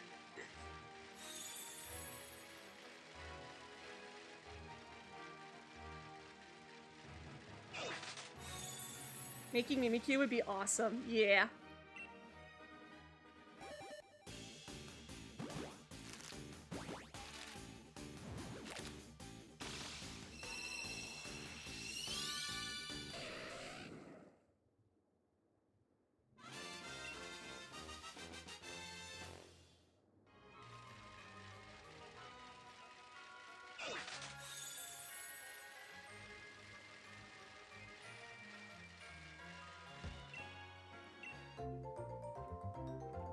Although there is part of me that kind of wants to have like, yeah, I want to have my main island that's gonna have like all of my, like a mixture of like different Miis from like different shows and games and stuff. But I also kind of want to have separate islands that are like just a specific franchise. So like a Persona Island that's like a save file that's just a Persona Island, and it's like all of the Miis are Persona characters. A Pokemon Island where all of them are Pokemon. Maybe a Disney Island where it's all Disney characters. I posted some pictures a while back before my shoulder started bothering me of Twilight, Rainbow Dash, and Fluttershy. And like, that one's actually Ponyville Island, and they call me Princess. You're Princess Matsuya.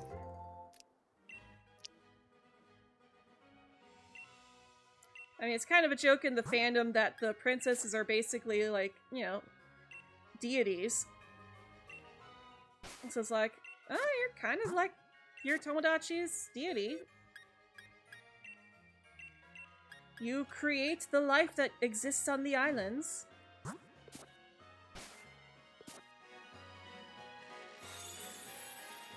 Okay, so I'm curious, your plan is honestly going to be doing islands with your OCs and canon characters from franchises you like? Yeah. That'll probably be like the main one we do on stream. And I used the touch screen to do this, but I've already pre-made a bunch of Miis on my Switch too.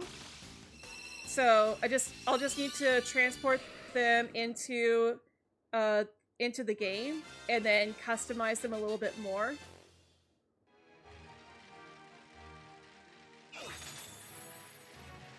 Like changing out the hair and stuff.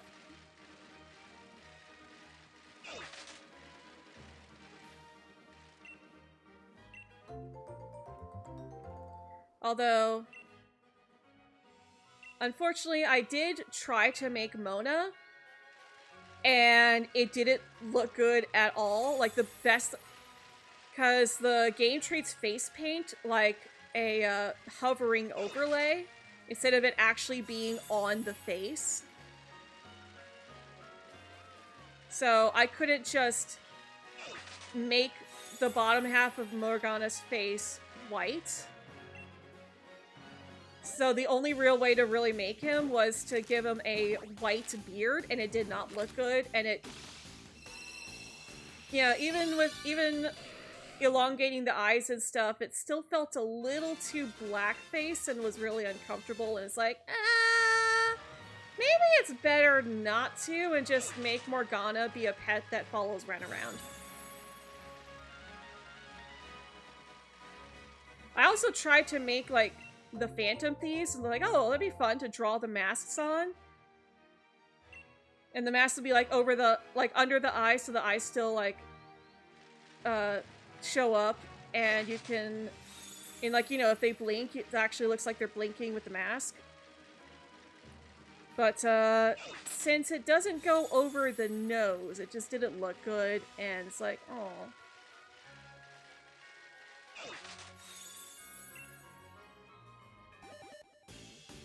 Same was kind of the true. It was kind of true when I tried to make miraculous characters as their superhero counterparts. Like Ladybug came out fine, and then I went to make Cat Noir, and it's like, oh, the nose part goes into the nose, and it doesn't look good. No. Well, if I can't make Cat Noir as a superhero, then I'm not making any of them superheroes, and they're just going to be their regular versions.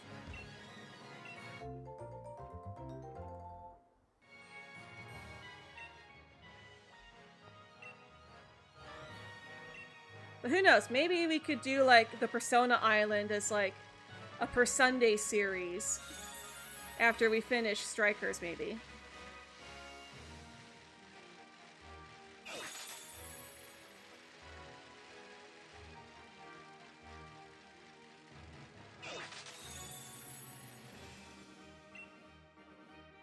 Although there is a supposed leak going around. This hasn't been confirmed by Nintendo, so for now it's not actually confirmed. But some leakers, whom I believe I've heard that they are at least credible leakers, have said that there is going to be a Nintendo Switch 2 upgrade. But they didn't really say what exactly was going to be involved in the upgrade. It would be kind of nice if the upgrade had, like, allowed you to make more Miis, because I know that's something that a lot of people are frustrated with, that we're only going to have 70 slots for Miis.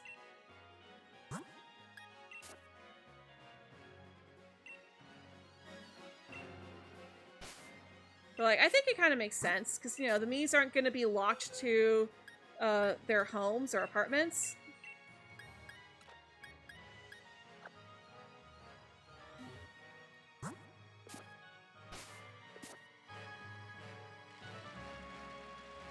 So I think it makes sense that they have a 70 Mii limit, unlike the 3DS version where it was 100. But like even then, they weren't, even on the 3DS, when you make that many Miis, they're not all in their apartments at the same time. And even then, you know, they're all still technically loaded into the one apartment. Because the game's not trying to load all 100 Miis at once.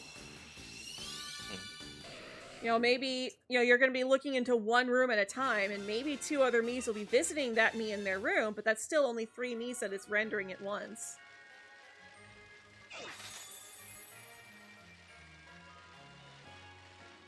Which is why that older system is able to do that so easily.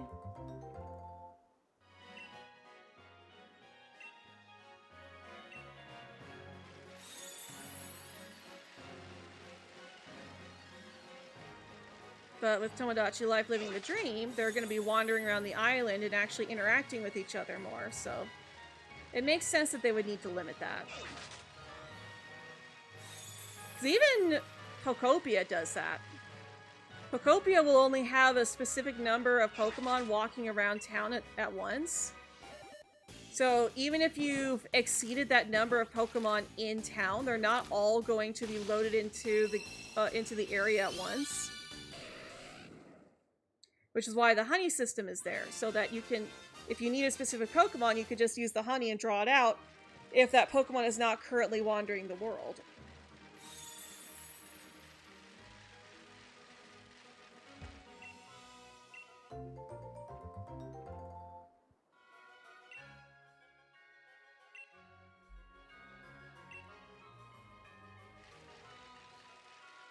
Yeah, I think that makes sense.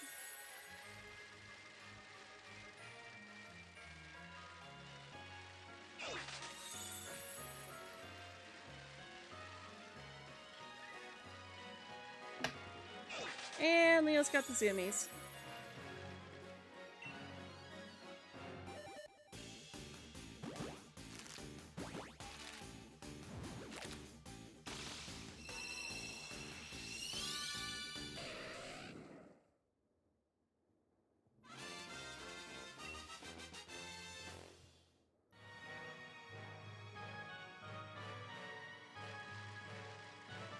Oh shoot, I just remembered. I was supposed to have something delivered today. And I haven't checked on that today.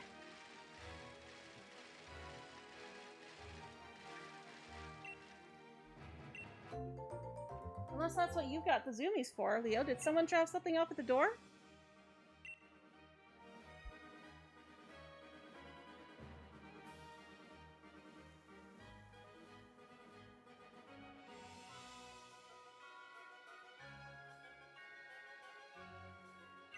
Alright, Rena's gonna check.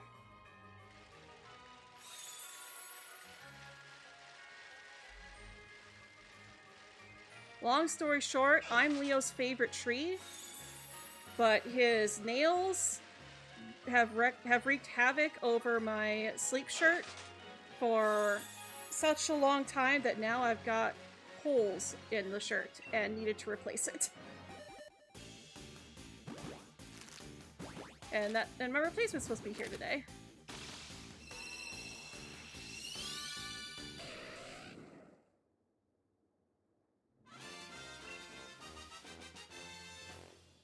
Okay, no. Thanks for checking.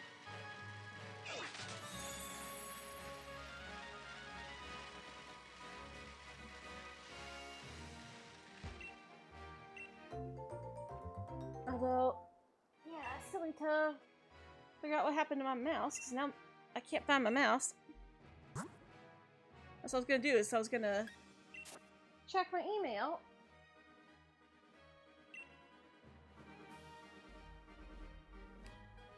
Didn't fall to the ground again.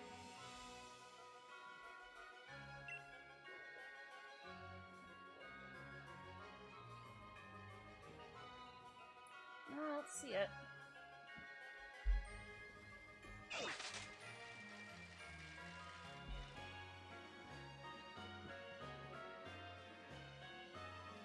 Having my mouse, locating my mouse would be a good idea though.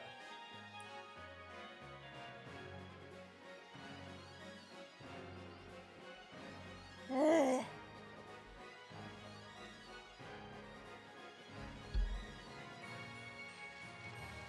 Okay, I'm gonna look for my mouse real quick, but I'm still gonna hatch eggs, so I'll be back. Okay.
Well, that was the perfect opportunity for someone to say if it was under your butt, you'd know, because that's exactly where it was.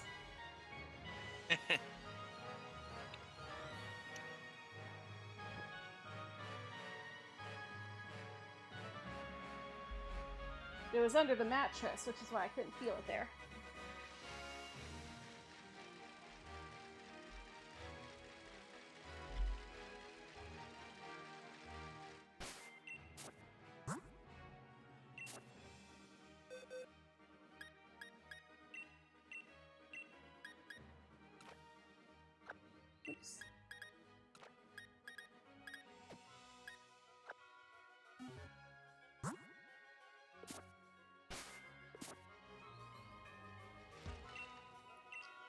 egg.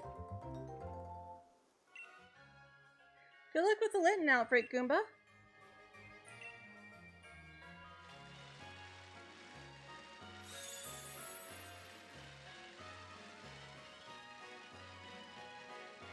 I hope they bring back outbreaks for winds and waves.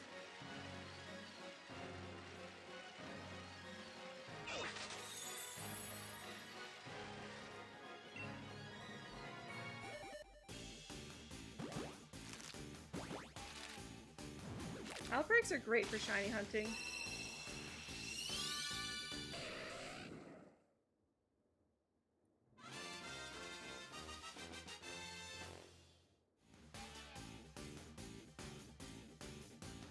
Well, I just checked and it says that it still says it's due to be delivered by 9 o'clock tonight, so.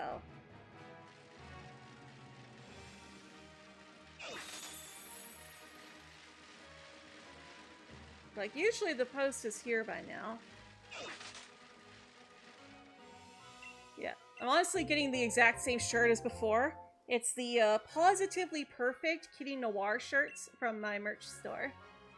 Very comfy.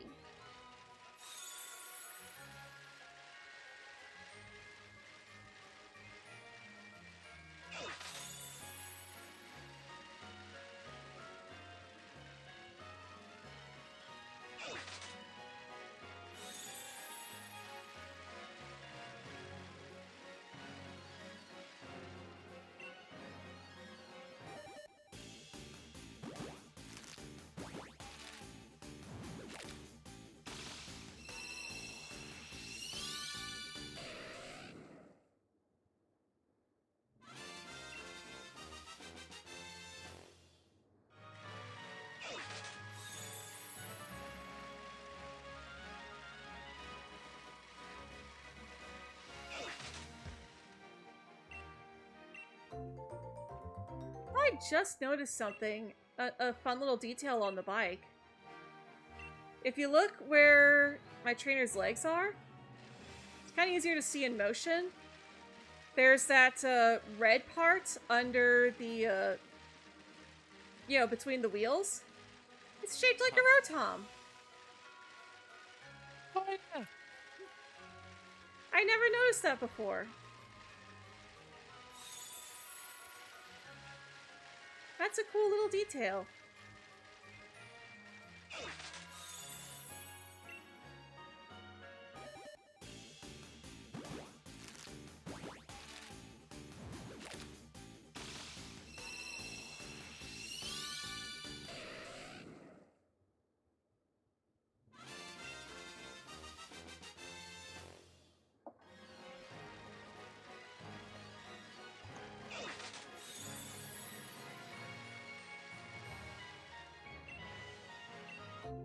How's the water break?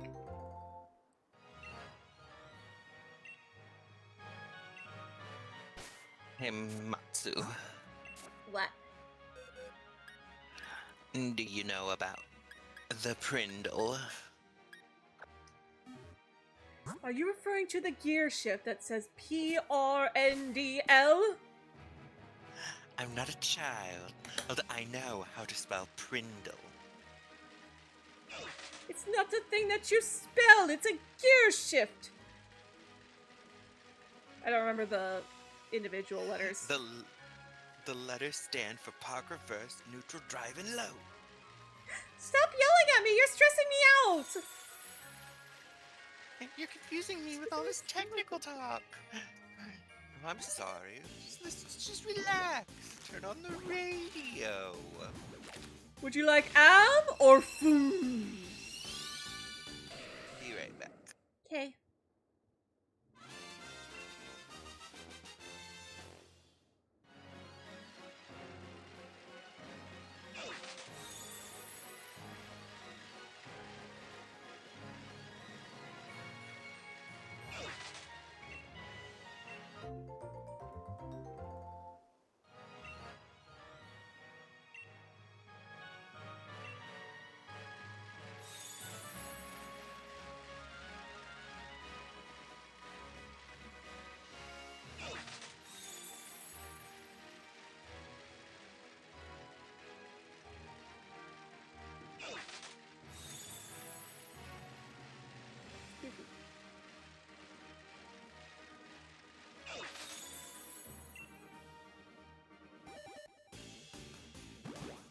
Come on, little baby pony.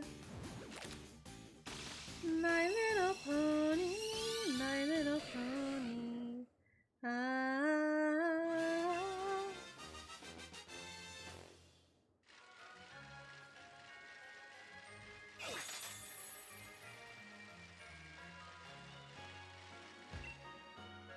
I mean, it's too bad that Galar is Generation 8, because, like...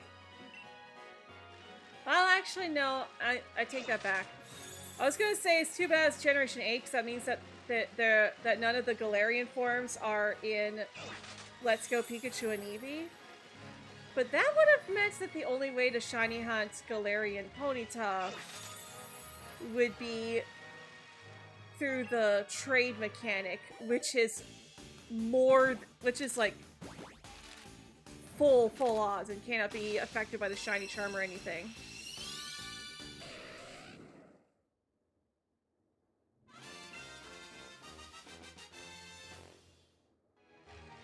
It would be helpful in the regional fairy lock, though. Especially considering I lost that a while back.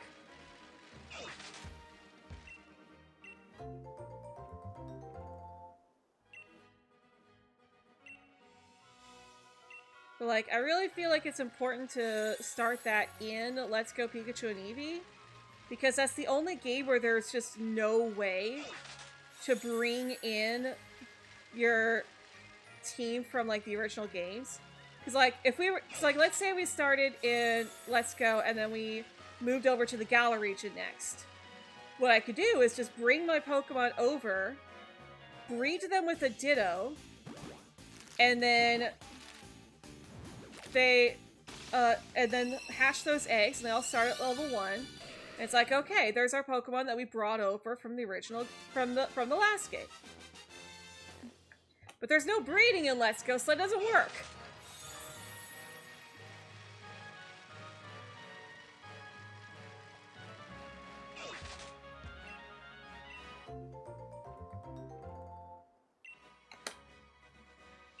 But it does work if we go the other way. Start in Let's Go, and then move into Sword and Shield, and have everything be eggs.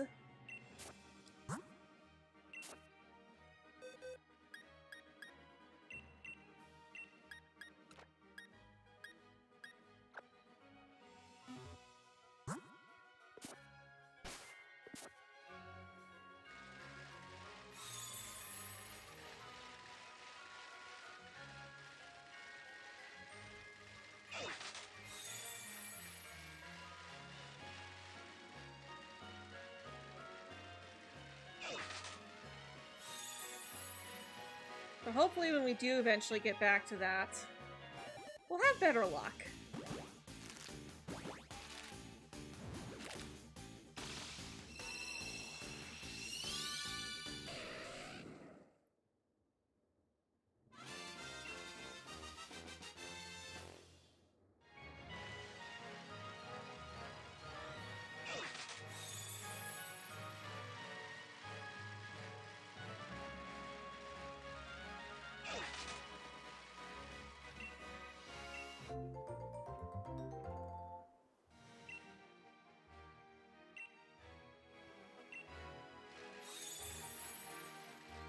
Wait, did she just...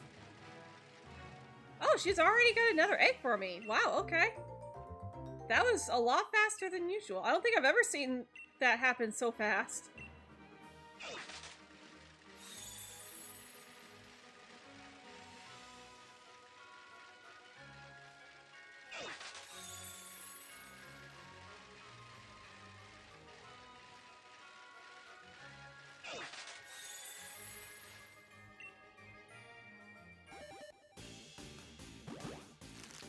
Egg.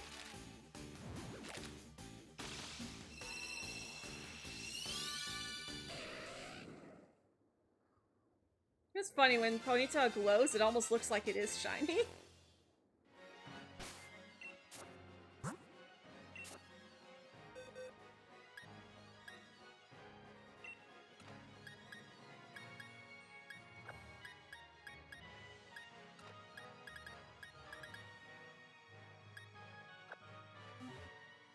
Shiny Litten, hey, congrats, Goomba!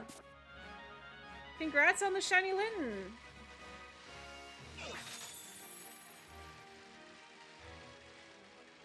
I would love to do another all cats playthrough of a Pokemon game at some point.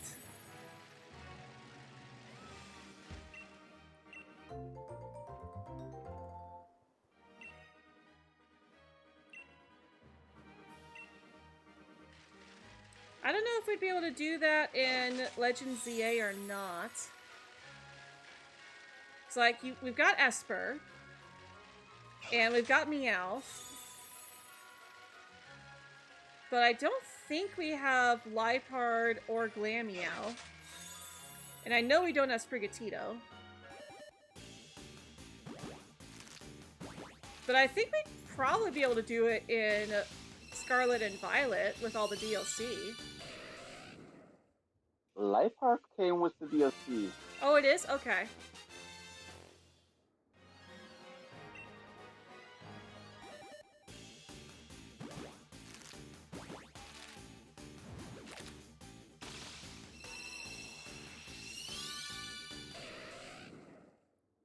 We would still end up with a lot of duplicates, so it would be 2 Meowstic, a Liepard, 2 Persians, and then Berserker.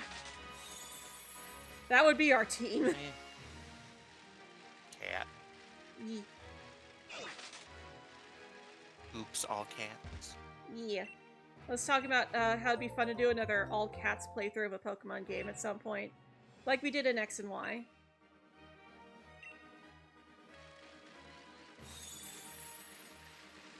But in X and Y, we had enough cats that it was like, okay, we only needed to double up on Meowstic, but at the very least, male and female Meowstic have different stats and movesets. So I could still at least play a different role in the party. But like, if we did it in Legend ZA, it would be a male and female Meowstic, Liepard, Galarian not Galarian Persian, Cantonian Persian, Alolan Persian, and Berserker. Those are all the cats in ZA. Not a lot. Yeah.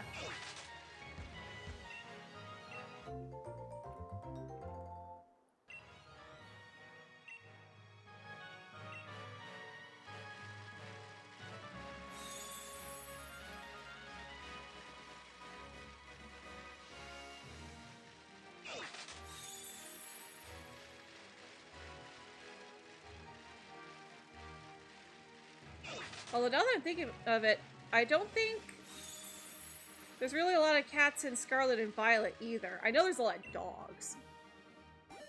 And no, the evolutions are not cats, they are foxes. Foxes are close. Foxes are not. Canine. Yeah. Foxes are canine. They are canines.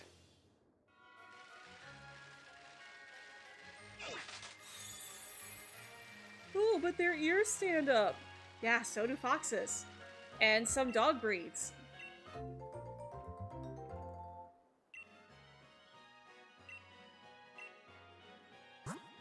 It takes more than ears to be standing up to make something a cat.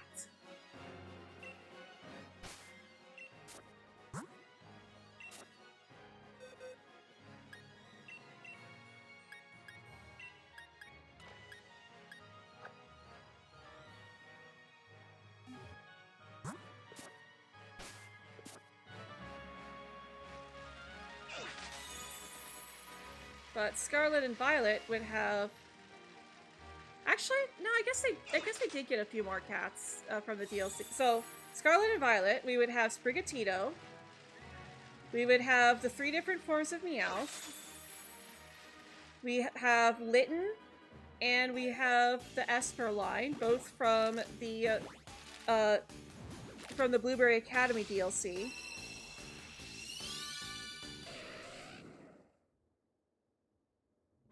So, like, it still wouldn't be a lot. Hyros, too. I don't like counting them because, like, Pyroar never doesn't start off as a house cat. it starts as a lion cub, whereas the rest of them all start as house cats. It's like, yeah, Leopard is a leopard, but it at least starts as a house cat. Okay.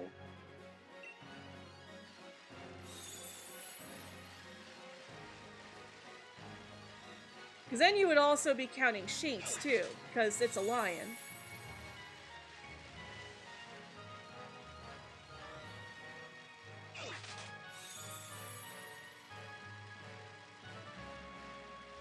Not that Shinx is in Legend ZA to begin with.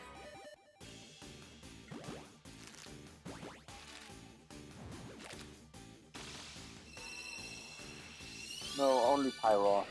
Yep.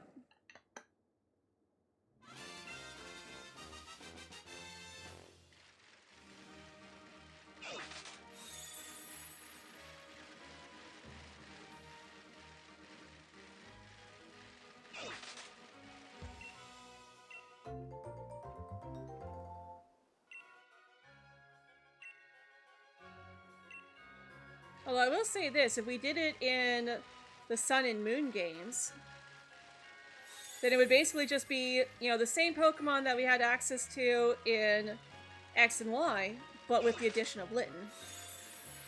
And then I could just, you know, mod in the other cats, since it's hard to find them in the wild in Sun and Moon. But they are in the game's data.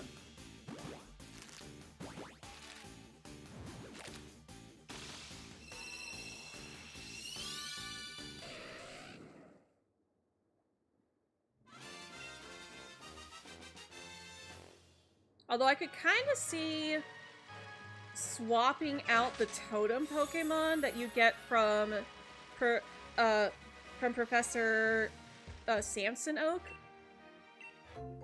with the other cats to be like, okay, we have to work for it by trading in the stickers for them.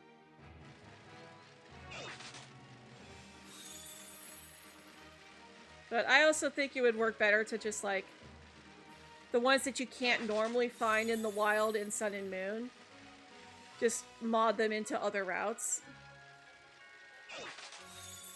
It's like Alolan Meowth can be found pretty early on.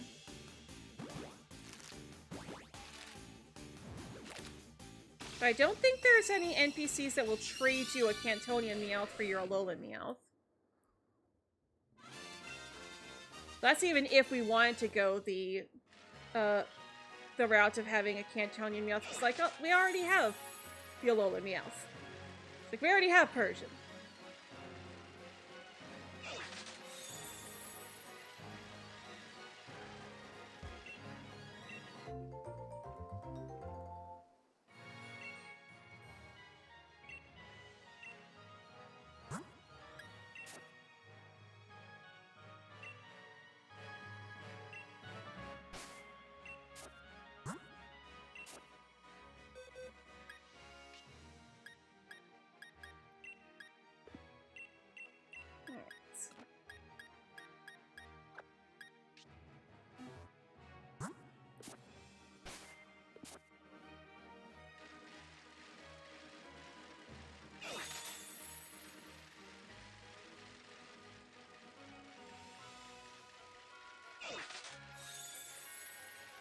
So are you gonna go for something else, Goomba, or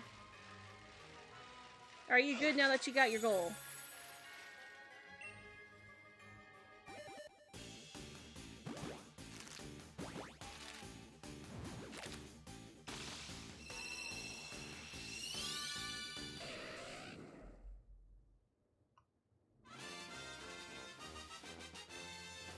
Good job.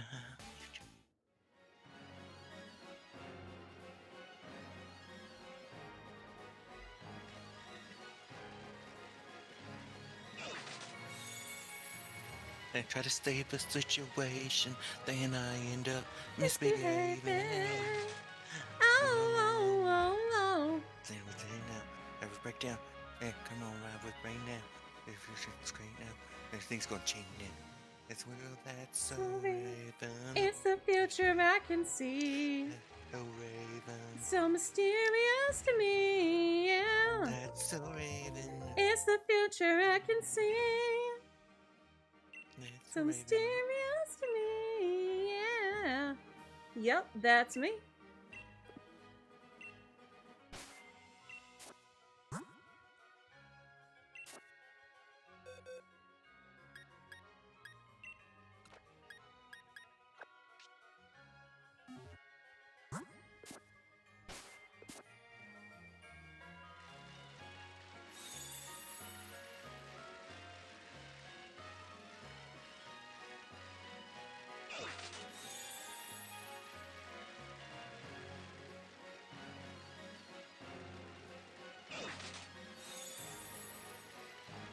Well, I'm thinking that it's possible that my shirt might not be arriving today, because it still says it's not going to be here until 9 o'clock.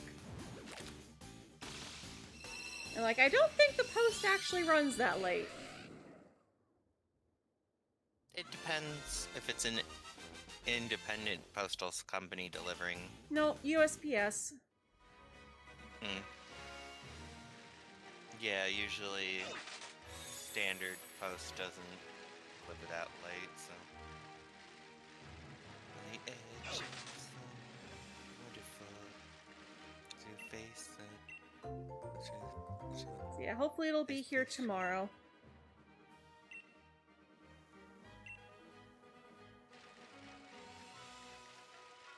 Fortunately, none of the holes in my shirt are in, like, a very unfortunate spot.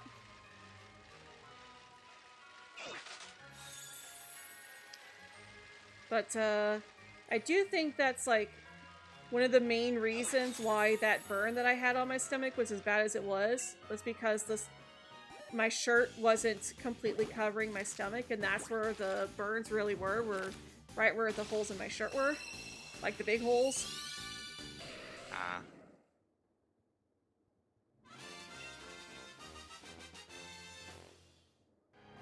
Also, I had a detail wrong about when I burned myself. Rena wasn't out of the house; she was sleeping, and I don't know how she managed to sleep through through that.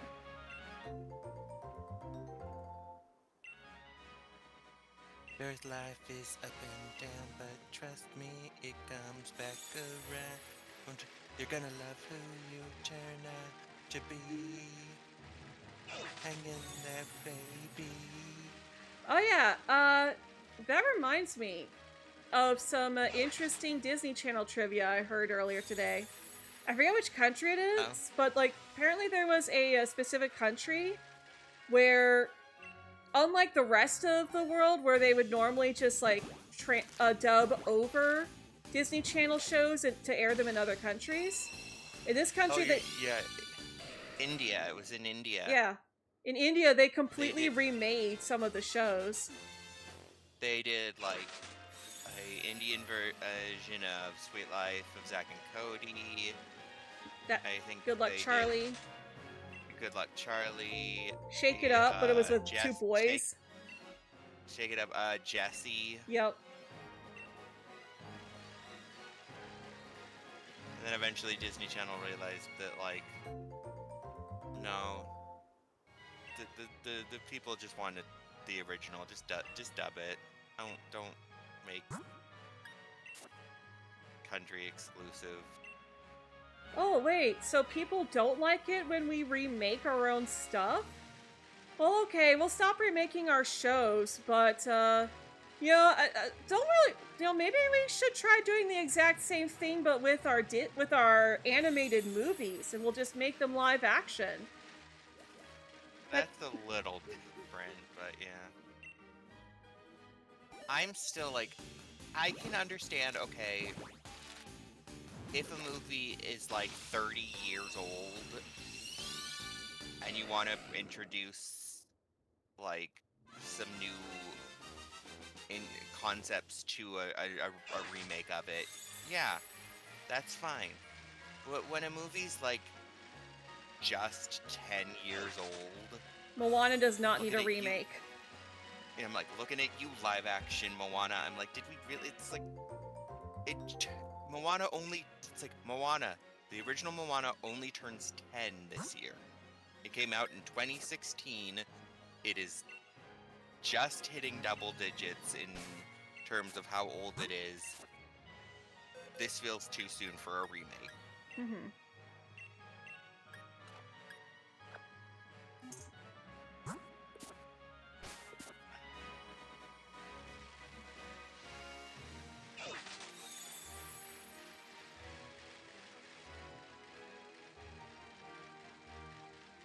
Also, I never expected to get Uncanny Valley from something that was live action. Or are we talking about like what they did with Dwayne, for the movie? Yeah. Like, I'm sorry, that was unnecessary. I'm like, why are we editing out?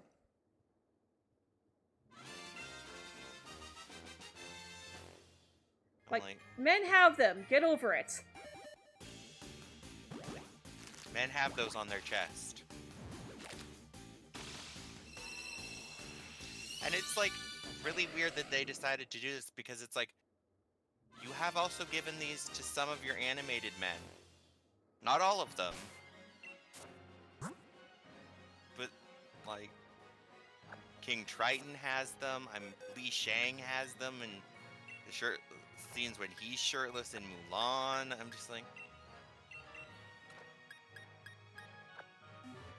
I'm like, okay, maybe it's so that like they don't interrupt the pattern of like the tattoos, especially since like the tattoos are going to be like moving across his chest. But still, I'm just like seeing a real live man with shirtless without. Yeah. The only reason we're not saying it is because YouTube. It's like seeing a live action man who's gonna spend the entire movie shirtless, and he does not have those, which every human being has on their chest. It's just weird.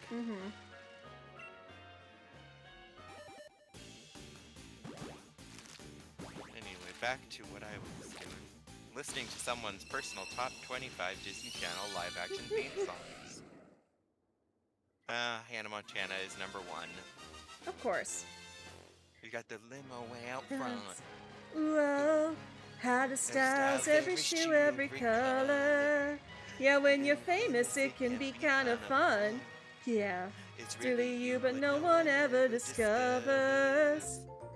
Who would have thought that a girl like me would double as a superstar? You get the best of both worlds. Chillin' out, take it slow. Then you rock out the show. You get the best of both worlds. Mix it all together and you know that it's the best of both worlds.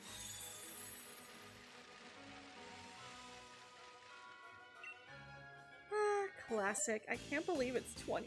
I can't believe how old it is now, though. I know, I can't believe it's been 20 years since the first episode of Hannah Montana aired back in 2006.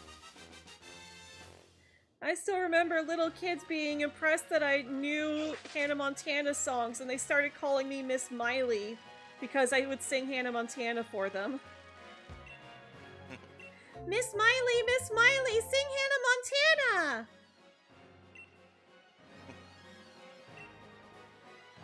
But you know, Miley is not my real name. They called me that because Miley Stewart. Yes.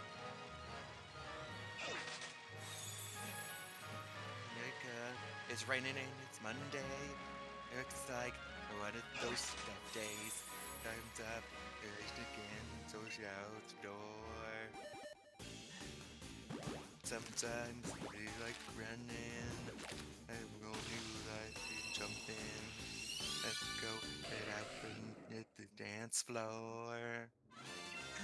When you let's go down the engine of the show. It's really like you got nowhere to go. Oh, don't you know? You can change your hair, You can change your clothes. You can change your mind. That's just the way it goes. goes. You can say Say goodbye and you can say hello. but you'll always find your way back home. In your style, you can change your jeans. You can learn to fly and you can chase your dreams. You can laugh and cry, but everybody knows you'll always find your way back home.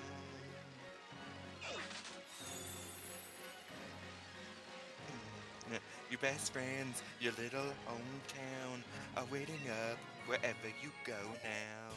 You know that you can always turn around. 'Cause this world is big and it's crazy.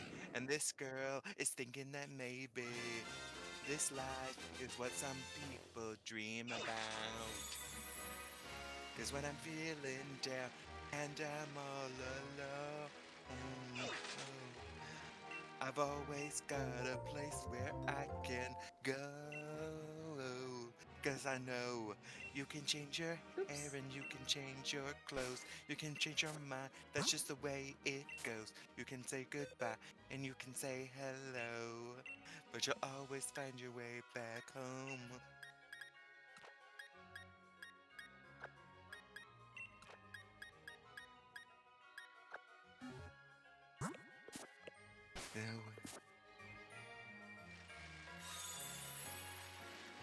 Where the real you is the superstar.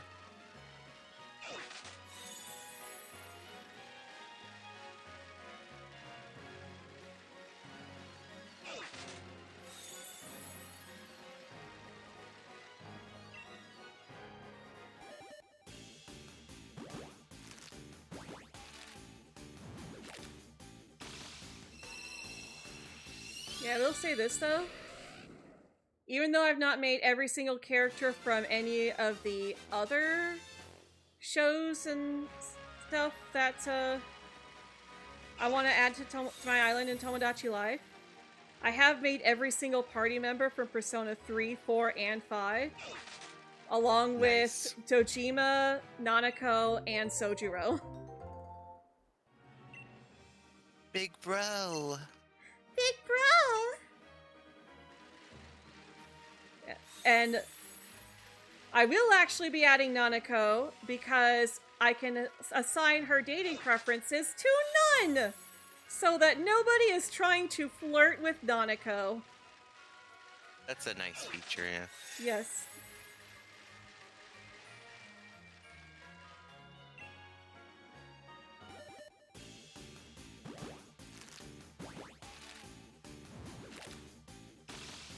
Which is the whole reason why I'm not making her in the 3DS game, because I do not want, especially not you, to be saying, hey, I've got a crush on Nanako. Ugh. Ugh. Ugh. Ugh.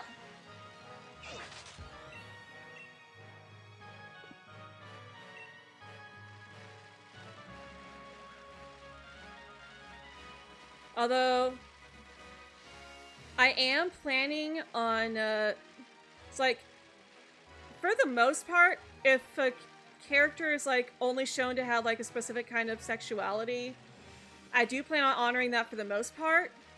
But the Persona 4 characters are most I'm probably gonna make, like, the majority of them be bi, just because I ship Yukiko and Chie, and I headcanon Kanji as being bi, and they almost made Yosuke bi. They removed his lover's route in the game, but people have data mined Persona 4 and found that there was actually going to be a lover's route with Yosuke. So, I'm planning on making Yu, Yosuke, and Kanji all bi. I want Yukiko and Chie to be bi. And Teddy just kind of feels like he would be attracted to anybody, honestly. Because, like, you get scenes like the King's game, where Teddy's like, okay, yep, Kanji, I know you've been staring at me. I know you want me. It's like, okay, Teddy is not opposed to the idea of getting with Kanji. Okay. Teddy's the only one who doesn't freak out about some possibility that Kanji might be attracted to him. It's like, okay.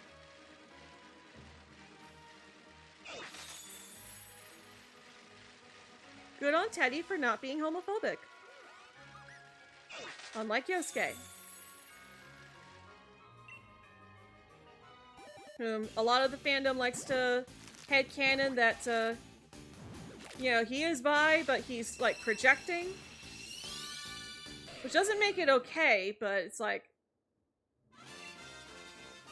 It's like, okay, yeah, that's why he does it, is because he's projecting his own insecurities onto Kanji.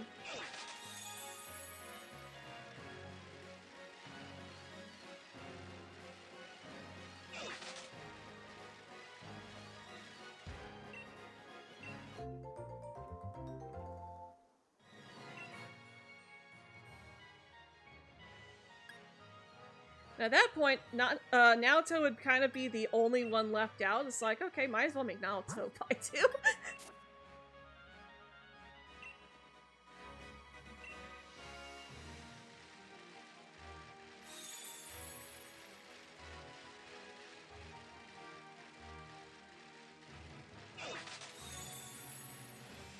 Oh, and I've also made the spin-off special characters for Persona 4 as well.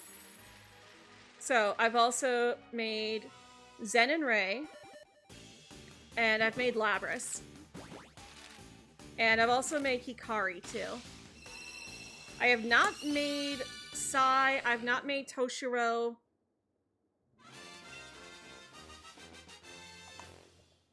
Or Arena.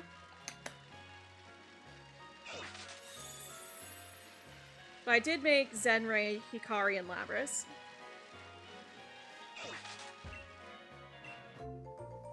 Yeah, and I plan to draw Morgana, like, in his transformed Mona form. As a pet for Ren.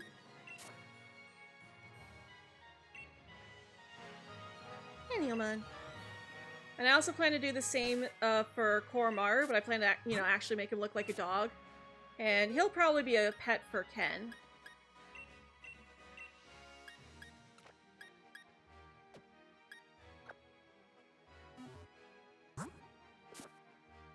Just because Ken ends up kind of being Koromaru's guardian after the team splits up.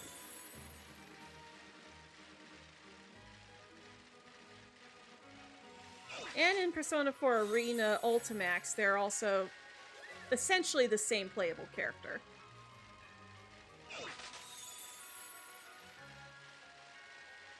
So it's like Koro-chan.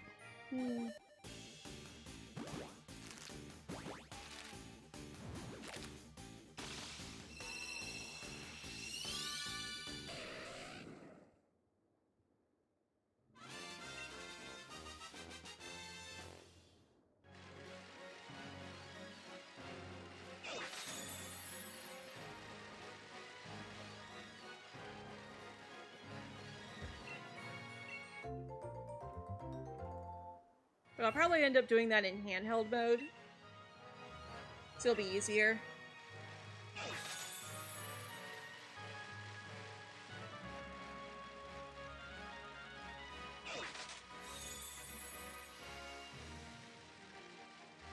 One day I play the part of Neverland.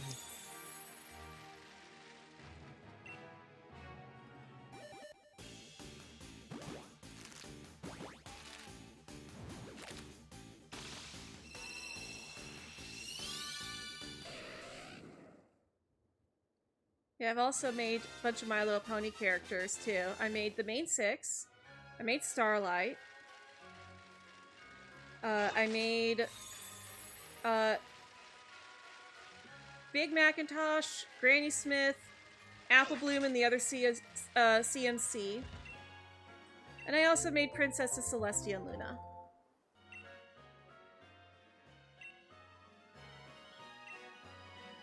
But now that I'm thinking about it, I should probably make Starlight, or I just said Starlight. Should probably make Sunset Shimmer too, but I'll probably wait till the game is out to make her like in the Mii creator.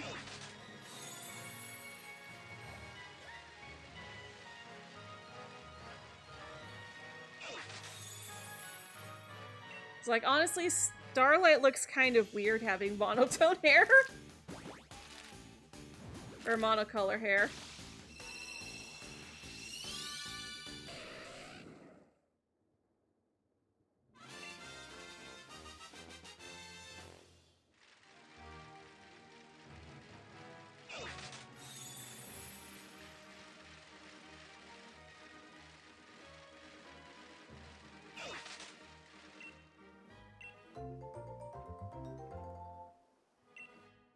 Alright, well, we are getting close to the end here. We've got 10 more minutes. Will we get a shiny? I mean, miracles do happen. Miracles happen once in a while.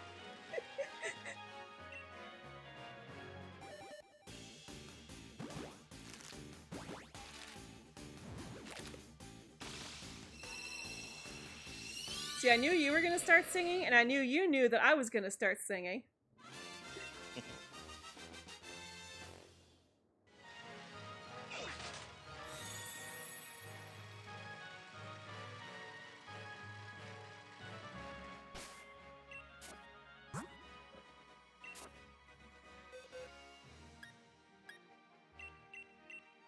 Miracles happen. Miracles happen. You show me faith is not blind. I don't need wings to help me fly. Miracles happen once in a while when you believe. Don't have to look back to realize how far we've come. There are a million reasons. I'm looking up. I won't want this to end.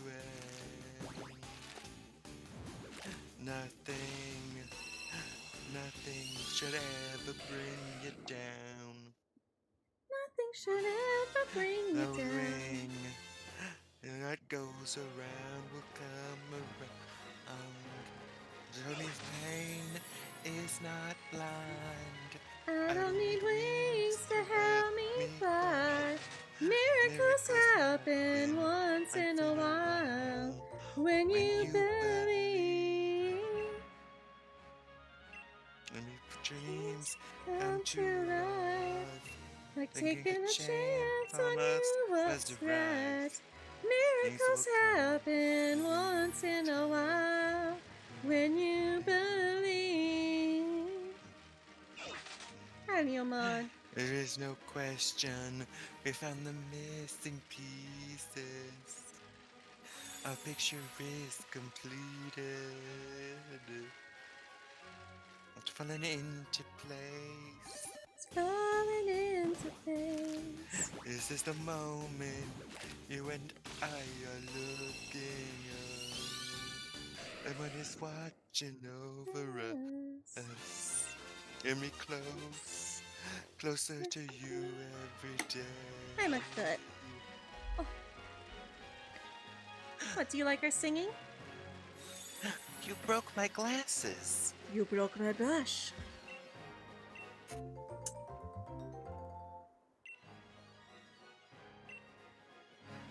I love in the sequel. I look like a moose. He's with a very cute moose. Make all the boy moose go wah!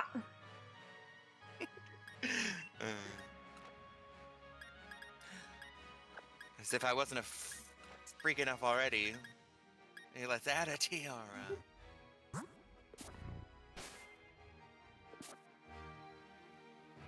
I swear I just heard him purring into the microphone and it reverbed into my headphones.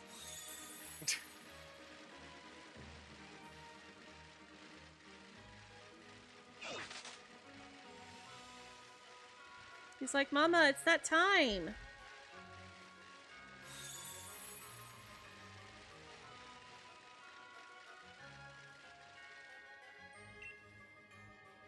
Yes, I know. You want your dinner.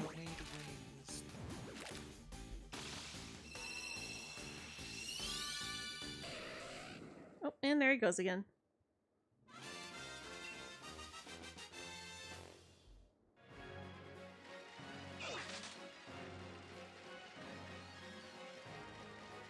He heard Rena get up and is like, oh, maybe Auntie will...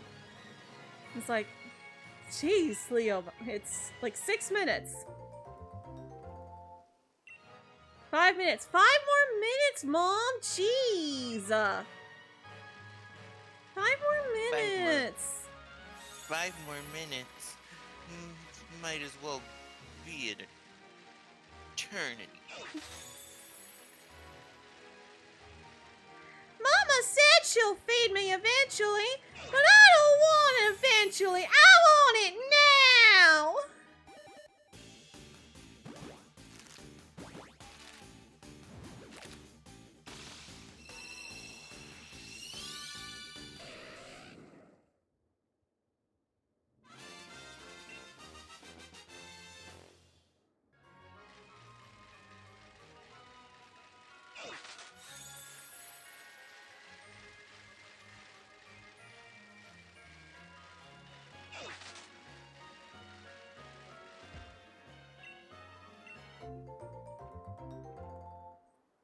Alright. Nursery worker gives me another egg.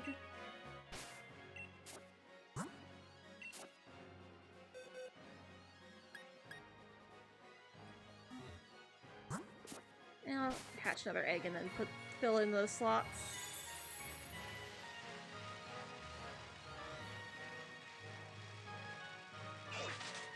So yeah, I think we'll finish filling in this box and then we'll be done.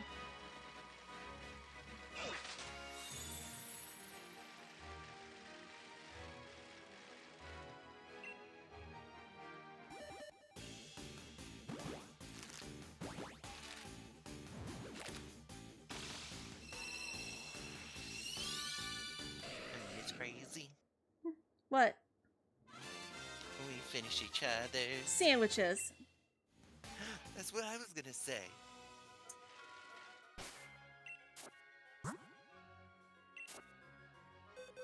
Seriously, Leo, 3 more eggs, that's it. Calm thyself. You will receive your dinner shortly.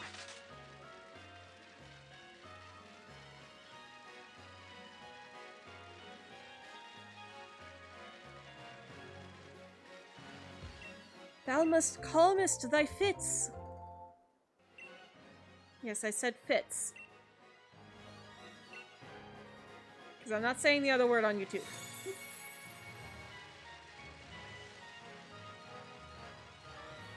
What? Oh. It's like, maybe if I show Mama enough love. 3 more eggs means 3 more eggs, Monkey Butt. See, look, there's one now. Now 2 made. Now there's only 2 left.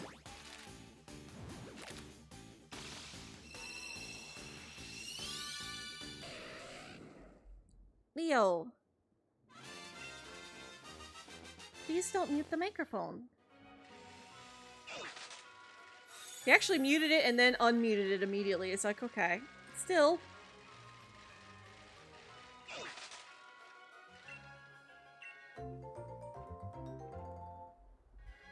Leo.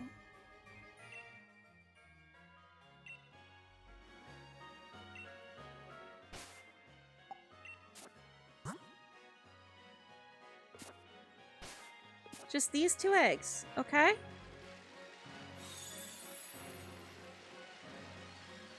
All that's left is these 2. And then it's dinner time.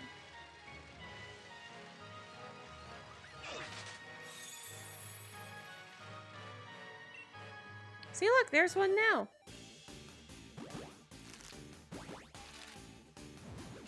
Now he's walking away.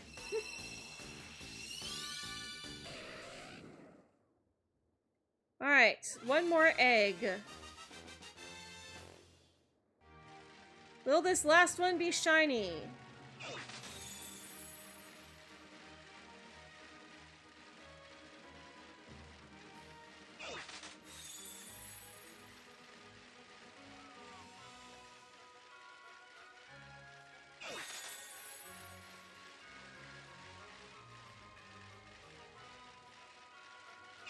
Moment of truth.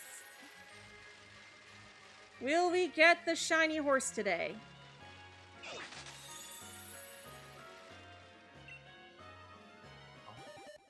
Alright, here goes. Last egg.